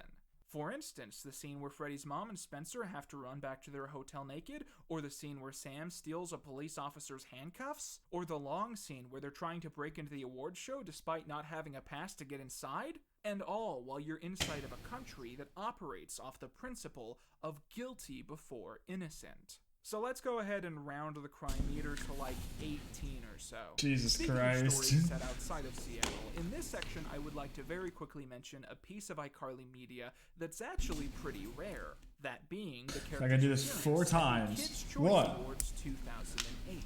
Now, this aired 2. during the tail end of the first season of the show, so arguably I should have covered 3. it there. But I believe this was filmed while they were And shooting 4. season 2, although actually, now that I look at Spencer's hair, it probably wasn't. The point is that I forgot about this when I recorded season 1, so we're talking about it here. These segments, I believe, were broadcast during commercial breaks, and were later hosted on iCarly.com.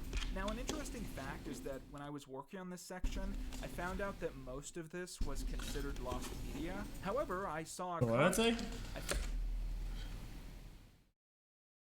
out that most of this was considered lost media. However, I saw a comment from someone who claimed that they owned a copy of everything, and that they just didn't want to post them because of copyright issues. So I messaged him and asked if he would be willing to send all of the segments to me, and he immediately replied with a Google Drive link to all 12 parts. And so I decided to upload these to a brand new Vimeo account named Clinton Loose Screws. I chose this alias so Viacom can't find me, and also because I'm technically banned from Vimeo.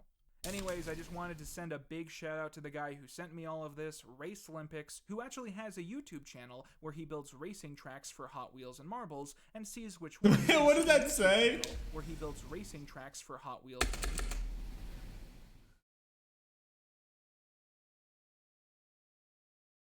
Jesus. And sees which ones can survive to the end, which is pretty fun to watch in my opinion. And this entirely unjustified tangent in this video would not have been possible if not for this awesome guy. Anyways, as I was saying, for the Kids' Choice Awards 2008, numerous linking segments with the iCarly characters were presented to help hype up the show. In the story, it said that Spencer was invited to the awards show to build a unique statue, and that he's behind schedule as usual. It's gonna be a gigantic blimp of wieners, made from over 10,000 actual wieners! That's a lot of wieners! But as Carly and Sam begin to stream from the event, a police officer approaches them. You guys can't be here. My friend is building a sculpture for the Kids' Choice Awards. That's nice, but you can't. Here's a 20. You kids have fun. Nice. This segment is set in Hollywood. That literally just shows you can bribe a police officer, which I do not recommend doing. California State Penal Code 67 PC. He literally found the penal code for it too. That's funny as fuck. Officer is to be considered a felony, punishable by 4 years in prison or huge fines. However, because it's such a small amount of money and legal action would involve generally exposing police corruption, I doubt anything would have ever come of this. Nevertheless, that's our iCrime number 19. Here's what happens in the rest of the segment.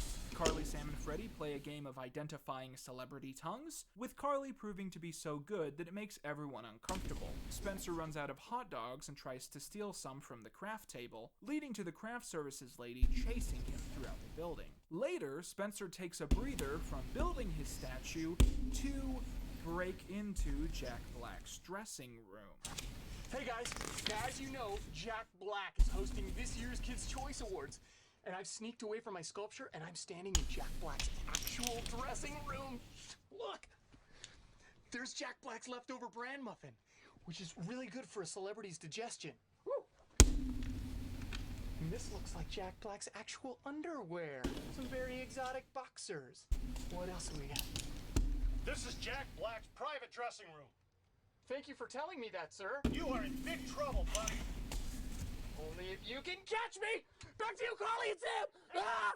No! In California, trespassing is a misdemeanor which can result in 6 months of jail time. Furthermore, the state also has a long history of anti-paparazzi laws since the death of Princess Diana, which could possibly apply here. So let's call this iCrime number 20. Spencer finally pulls together enough meat to finish his art piece and reveals it to the world. A sculpture of a blimp made entirely out of hot dogs. Dick blimp, dick blimp, dick blimp. Be a meaningless mash of things that the writers thought were funny. But in a sense, what Spencer has created here is actually an abstract criticism of the superficial commercialism of the modern art world. For most sculptures that Spencer makes and sells, you probably expect to see them pop up from time to time in various art shows or auctions, hoarded away in unlit rooms by collectors until their value rises or falls significantly. So by constructing one of his most impressive and awe-inspiring creations out of a soluble, non-eternal material, something that will likely start to stink before the night is out, he has reminded us that the true important aspect of art is the impact it has on us in the moment, even if it exists in a form which we cannot save or maintain. I repeat, Spencer is secretly Banksy. Make sure you watch the Kids' Choice Awards. And make sure you keep going online to iCarly.com. Definitely. And now we're gonna enjoy some wieners. Especially our favorite wiener. This guy right here. While we're in California, why don't we hop around to the other story in the season set in the States? Season 2, Episode 18. Oh, what the fuck? Why do I turn the page and it gets incredibly advanced? In the story, again, the characters make fake security passes, sneak their way into Dingo Channel HQ, steal the frozen head of Charles Dingo, and then allow Sam to hit one of the riders with a, quote, butter sock over and over again.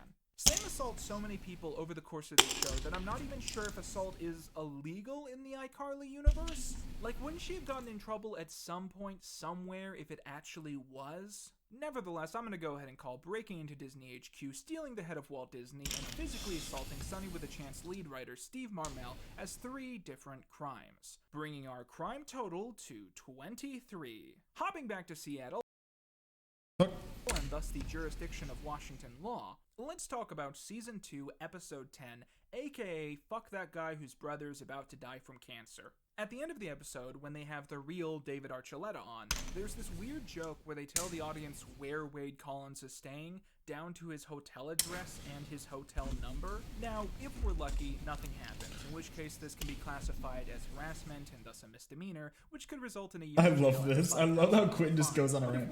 Casey got blue screen just by playing RB. Sheesh. Felony charges. That means your hard drive's probably going like that. If that happened, that's probably because your hard drive is dying. Anyways, at this point, I'm going to talk about an episode that we didn't talk about in the main section. And that's because it's notable almost entirely for the fact that a crime takes place within the narrative. And because it's such a key example of the ongoing Flanderization of the iCarly universe, with things getting more and more cartoony and less justified, and I really, really wanted to end off on this in the Season 2 section. And that is Season 2, Episode 15, I Go Nuclear.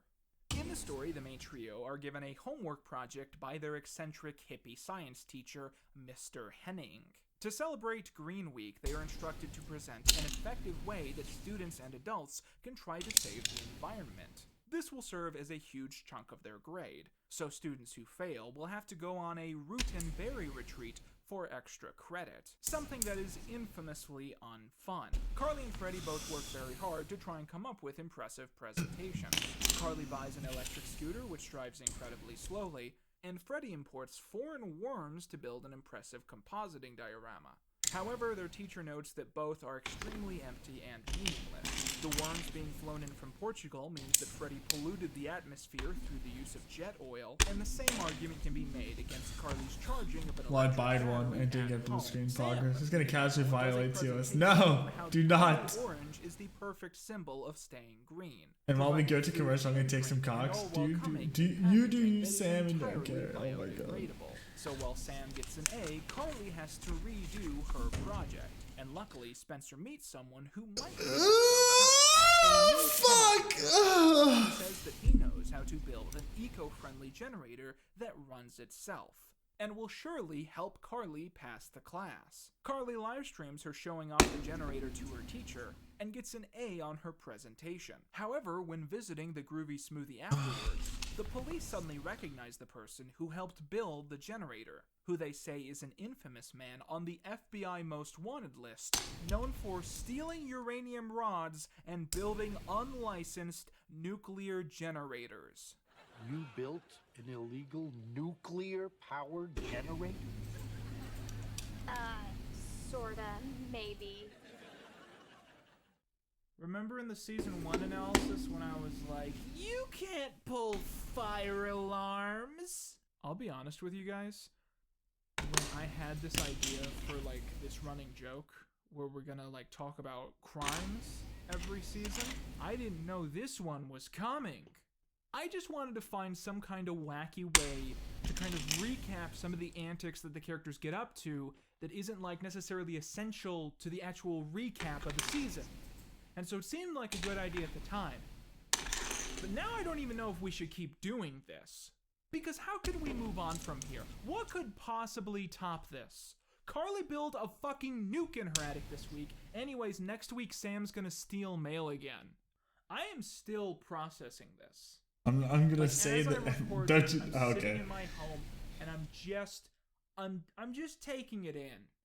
They built a nuclear generator with stolen uranium and live streamed it to the internet, and no one cared. I think this is one of the reasons that I honestly had a little bit less fun with Season 2 than I did Season 1. I mean, don't get me wrong, Season 2 has some of the best episodes in the show's run, but there's something so magical about the first season of a show that's trying to last a long time. Because every episode feels so careful, so meticulous. Every single one feels like it could be setting up a sequel in the future. And then you get later into the shows, and it's always a little sad when it's just like, get something on the air. Doesn't matter. I mean, don't get me wrong, Season 2 is great. It's still clearly in the golden era of the show, but it's always a little bit sad when you get to that point where you're like, every week that goes by, the information they present in this show gets a little bit less important in the grand scheme of things. So that's Season 2. We're at 46 episodes, 25 crimes, and 7 iCarly-themed nightmares a week. But before we try and bring all of those numbers up, let's kind of step back for a moment. So I don't know if it's been very clear so far, but my intentions with this miniseries, or at least with this video and this part of it specifically, is that in between every season that we review, we're going to have kind of a brief intermission. And during that intermission, we're going to talk about, I got scared. I thought this was tangents, singing, but this is my sister. Bruh. Things I noticed, things that just mainly don't fit in the core season analysis. And the reason I decided to do this was because it came to my realization that if I tell you about 97 episodes of iCarly in a row, without any breaks or any linking material or anything, by the end, it's just going to be mush to you. It's not going to mean anything. But if we take these little, calm breathers, these little breaks in between seasons, your brain is able to, compartmentalize the information that I'm giving you. And also it gives us a chance to talk about fun things that, like I said, don't really fit into the main season retrospectives that I'm doing. Yes! I'm trying to explain all this because this the first side of the helmet is going to be probably the longest one I record. Almost it is going done. to be almost unjustifiably long. How long we're in this room with me wearing this shirt, telling you about all these different things. And the reason it's going to be so long is because I have 3 or 4 different things that I want to explain to you guys. When Ghost hit was happening to in a room and I walk in and it stops, bruh. The next bundle of episodes. And that actually is our first little tangent, the first little thing I want to talk about. What the hell do we call the next 18 episodes of iCarly? Okay, let me explain what I'm talking about here. Normally, from what I understand, because I'm not a TV guy, I'm just a guy in a basement, but normally, when a network or a TV station or a streaming service are commissioning new episodes of a TV show, they will send out season orders. And what season orders are, from what I understand, is like a you owe me bundle that says, you owe me 1 season with 25 episodes. So for instance, when iCarly was first greenlit, I believe they were sent out 2 season orders, and one of them said, you owe us 1 season of 25 episodes, and you owe us 1 season of 21 episodes. So that's how that usually works, right? Here's why this all matters.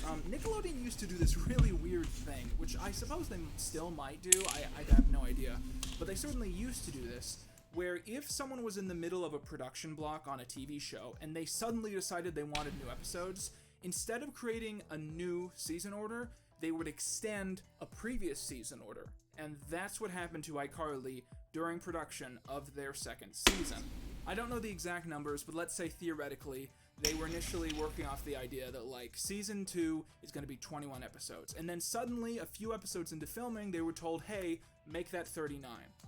And so, this is a big stress to people working on the show, of course, because, the writers, the producers, the actors, they all have to start working overtime to, double the material they're putting out, because this season order has suddenly doubled when they didn't anticipate this. And so they produced all of those episodes with the production code that begins with the number 2, because it was supposed to be season 2. But then Nickelodeon took those episodes and kind of randomly sorted them into 2 different seasons that they could be aired over the course of 3 years. And so there's kind of this big discrepancy over what you should call the next 18 episodes of iCarly.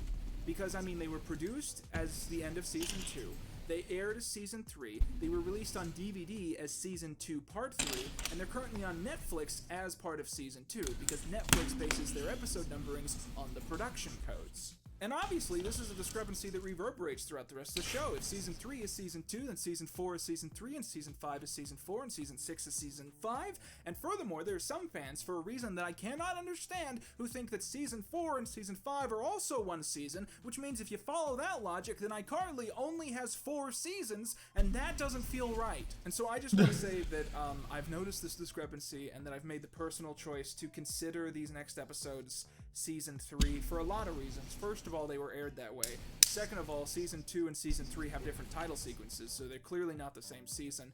But third of all, Seasons 2 and 3 of iCarly span such a huge chunk of my childhood. Fuck is it? You know, when Season 2 started, I was in the 6th grade. When Season 3 ended, I was in the 8th grade.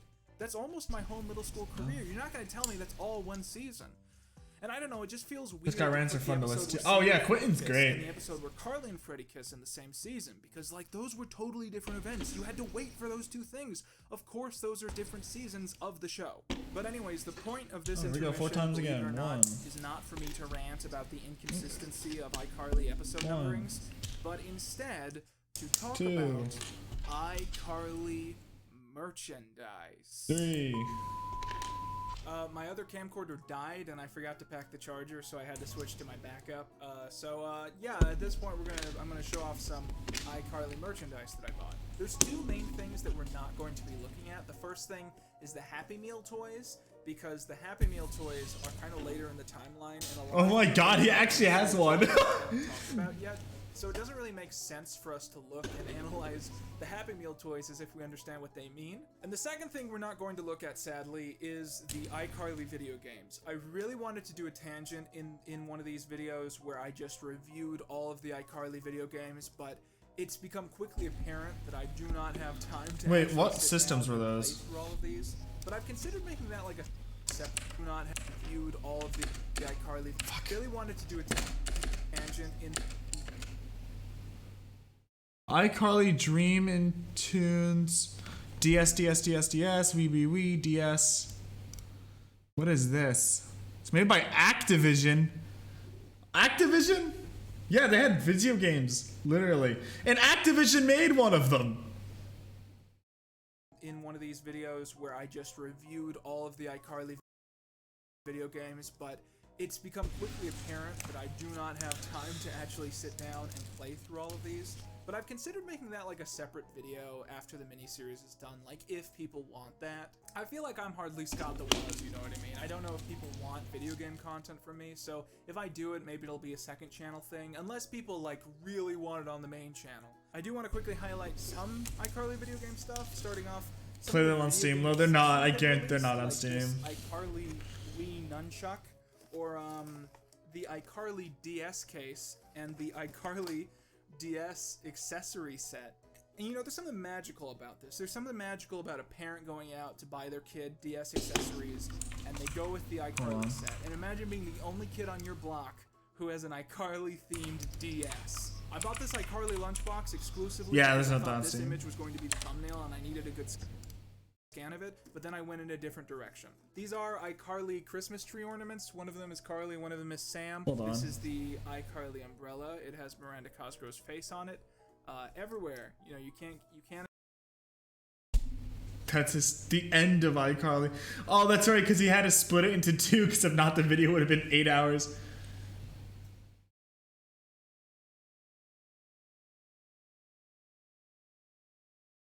They said stream. So Oh, many that's iCarly Steve. hats. So many iCarly hats. I was trying to get all of them just to show them off, but eventually had to stop myself because I was like, you're never going to film yourself wearing all of these. Because look, this is the purple one I wore in the intro, right? Then there's like a black one, right? That just says iCarly and it has beads. Then there's like a Where did Quentin buy these? Then there's a blue one, right? Blue one with her face. Here we got another purple one. Then we got another black one, again, completely different from the other black one. And then these are like, you know, winter wear, you know? And then this one has Alf. Here's where we get into interesting territory. There were a bunch of like iCarly Barbie doll knockoffs that are really rare, and it's kind of hard to get them. And when you get them, you understand why they're rare, because they suck. This is an iCarly satchel. Pretty self-explanatory. They released a little statue of the bottle robot that has a bunch of genders on the back. girl, boy, tech, alien. I don't know what that means, but those are the 4 genders, as we all know. Most of the stuff we've just talked about, in my opinion, is boring as hell, but this is kind of interesting. They at one point released little customizable dolls of the iCarly cast. He has a pocket dimension where he stores all iCarly merchandise ever produced. Playset of the iCarly set. And so you can take these figures and you can build like a little tiny version of the. Wait, hold on. I know this video has a lot of views. I'm curious. This has 1.5 million. And what's the other one have? Oh man, it only has half the views. How could you? Put out with this franchise that's even worth highlighting. Okay, so that was a lot of stuff that was probably just like a list of not interesting facts, but I do want to talk about something that in my opinion, is one of the most interesting aspects of iCarly. That is the active attempt to market to people's desires to become internet famous. First of all, let's talk about iCarly cameras. We have the iCarly mini web camera, and then the iCarly digital photograph camera, and then we have the iCarly digital video camera and the iCarly microphone. I mean, these were marketed to kids explicitly, as if they could use these tools to record videos and upload them online and become as famous as the characters in the You series. fucking wish, kid. Overstate it. This was an attempt to appeal to the fantasy of becoming web famous. I mean, they wanted you to create web content and use their crap to do it. Are you guys thinking what I'm thinking? Testing. Oh my god. 1, 2. I am recording. I'm recording right now with an official iCarly camcorder and an official iCarly microphone. You know, we got the best quality you could ask for. The iCarly research, the iCarly camcorder, and the iCarly microphone. I'm gonna tell you something. Do you know what's designed? Holy fuck, my stomach. Oh my god. You have to go to the store to get AAA batteries because that's what it runs on. The sign of a good camcorder, put the video into your timeline, it looks like this. You gotta stretch it out. That's how you know you got a good camcorder. You know how you got a good microphone? Oh. It sometimes just goes to static. You just wiggle it around too much. It's gone. You got a good camcorder and a good microphone. You know, in the wake of this iCarly review and in the wake of, you know, I'm fucking dead. Twitter every day, Oh my god. getting the trend for 4 days in a row. Whew. Worked on this video. I've been stressed out a lot.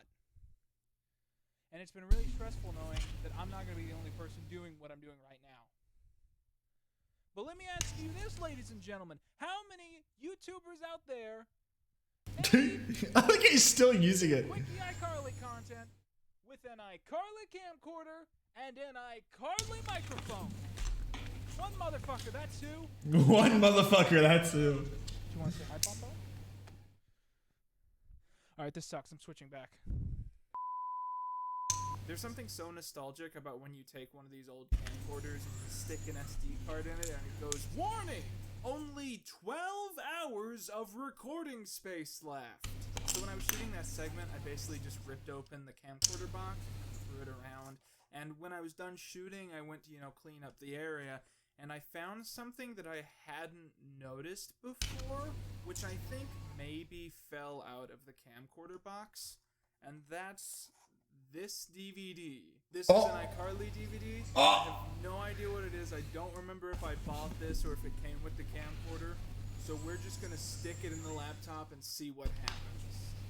Hey, I'm Carly driving a teeny SUV. I'm Sam in a tiny all-terrain vehicle. We do a cool little web show called iCarly. So we were thinking that maybe you might be thinking, hey, how can I make my own web show? You know, like we do.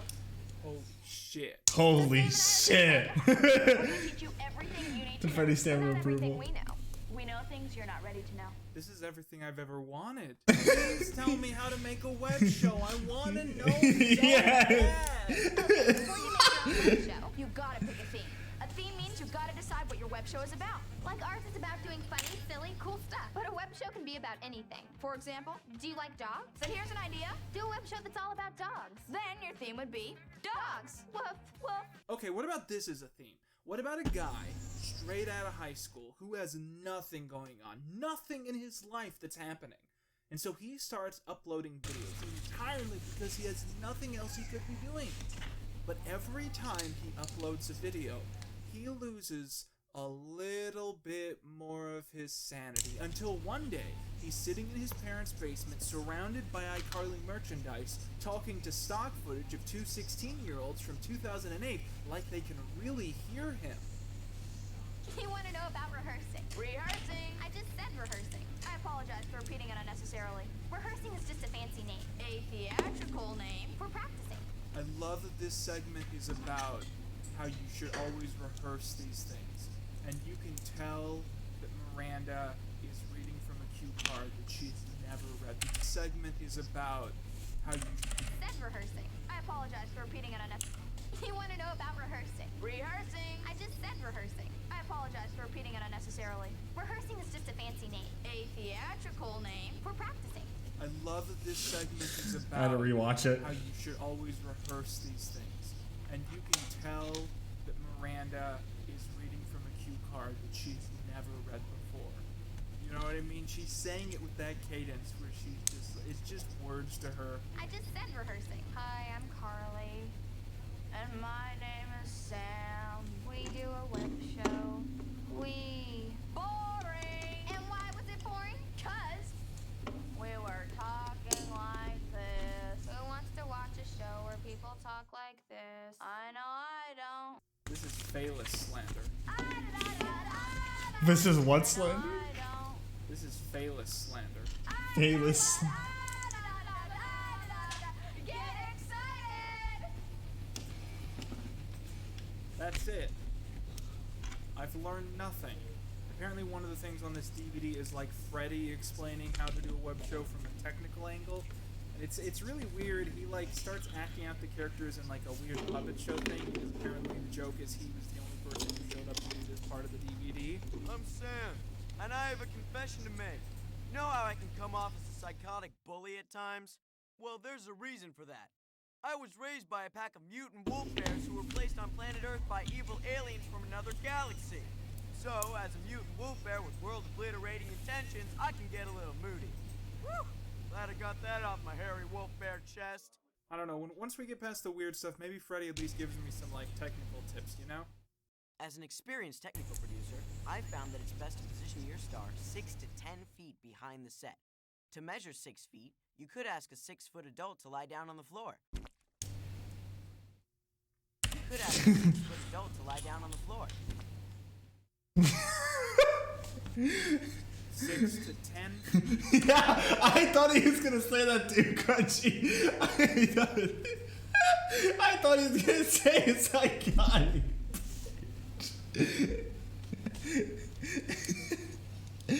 Oh my god, okay. Behind the set. 10 feet. Behind. 6-foot adult to lie down on the floor. 6 to 10 feet. Behind the set.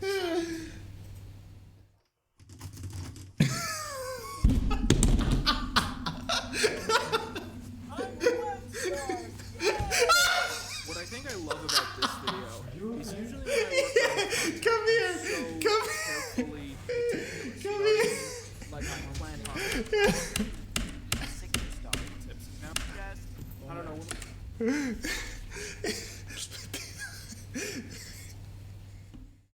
Once we get past the weird stuff, maybe Freddy at least gives me some like technical tips, you know? As an experienced technical producer, I found that it's best to position your star 6 to 10 feet behind the set. To measure 6 feet, you could ask a 6-foot adult to lie down on the floor. 6 to 10 feet behind the set.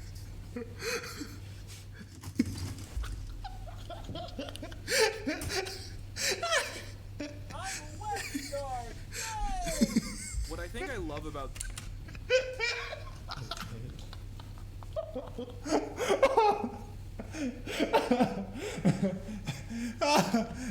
My stomach hurts from laughing, dude. Oh my god. Oh. My stomach hurts from laughing. Can you pour me a shot? No. Please. Of what? Screwball? It's not even alcohol. It's 35%. Oh my god. My tummy hurts from laughing. Americans don't measure in anything but metric. Yeah. This video. Behind the set. Huh? Should be on the over there, on the where the clean dishes are. The clean dishes? I'm a web star! Yay! What I think I What? Yeah, full shot.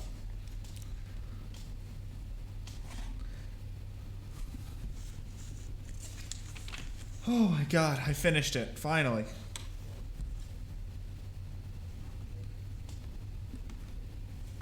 Yay, it's done! I built another one. Now we have 3 more Lego sets to do. And you're gonna do just a shot? That's fucking peanut butter. I am. I'm disgusted. How are you disgusting? Shit's good. I got it. You still have the Vtuber left too. Oh, it's done. Woo! Now we can play video games. What's in What's in what? What's in this? French fries. It's good. Just eat it. Chorizo.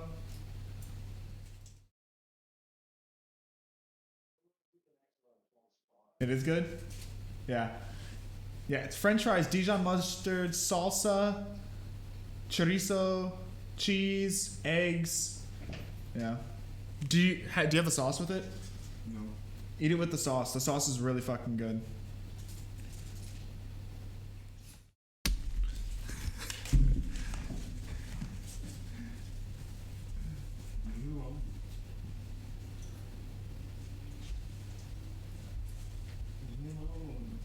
good.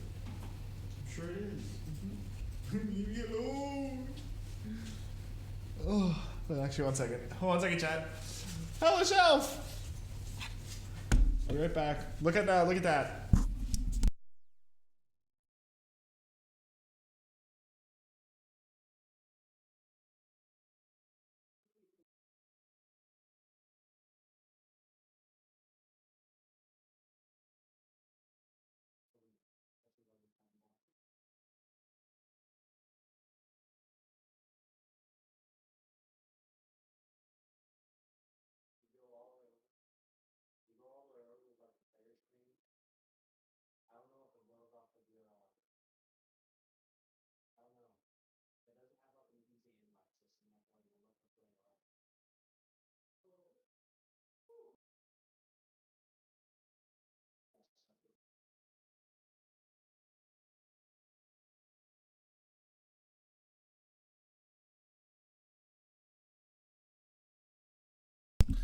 Dude, the hand sanitizer at work has a consistency of my favorite lube. And what is your favorite lube? I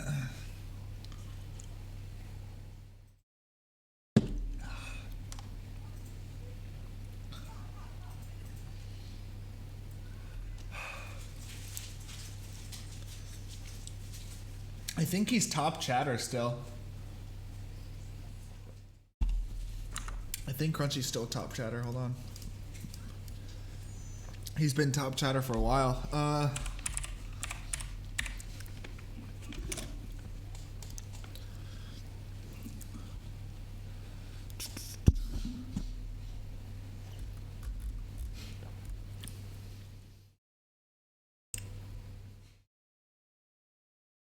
Yep.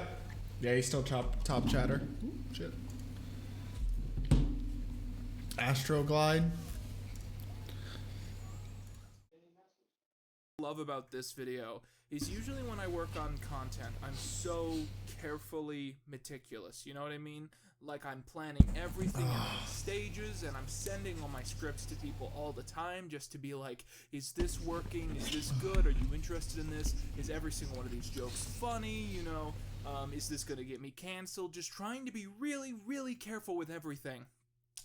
But I've realized while working on this video that this is going to be so impossibly large that it doesn't matter if every single joke lands with every single person, because no one's going to watch this far. Okay, so believe it or not, 15 minutes into this intermission, and we are still not done, because there is still one very important topic that we haven't even started to talk about. But trust me when Let's move over to, yeah.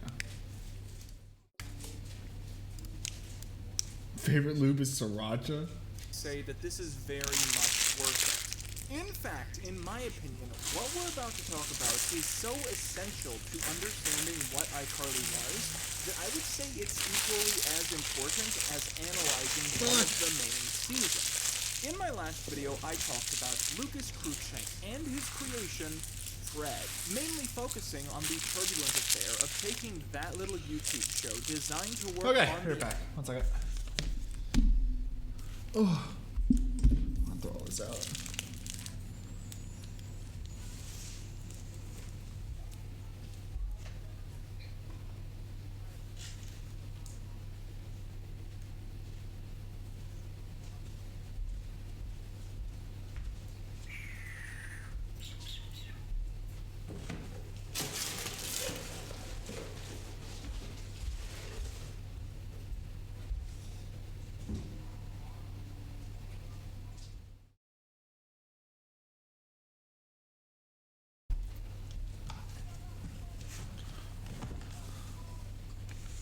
Okay. I've literally face revealed like 30 kajillion times before. You can literally go to my YouTube channel and see my face. You could go into the Twitch clips and scroll up and see my face. Like, it's not, my face isn't unknown.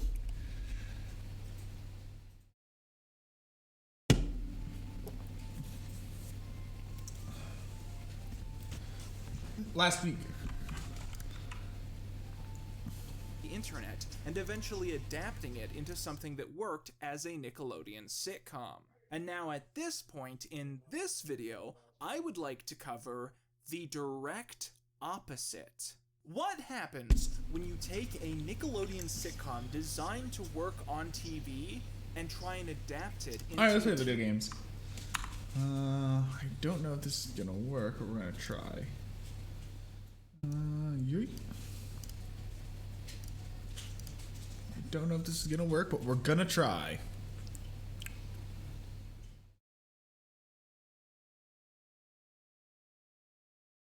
Yes.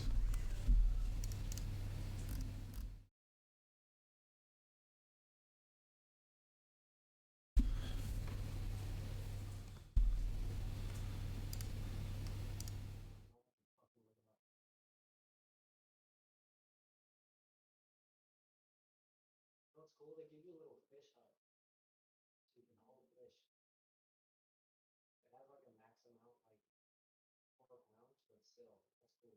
I wonder if she can feed it. I wonder if they like sell the fish. And also, you can like rod and reel convert. Come on.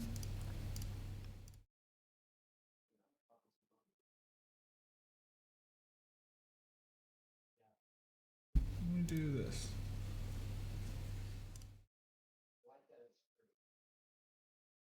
Hold on. Try this.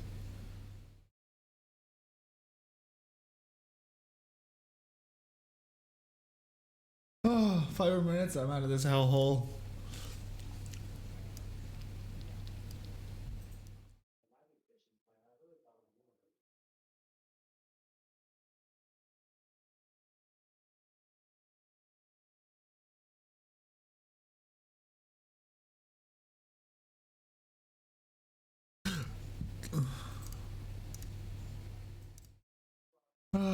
So dumb.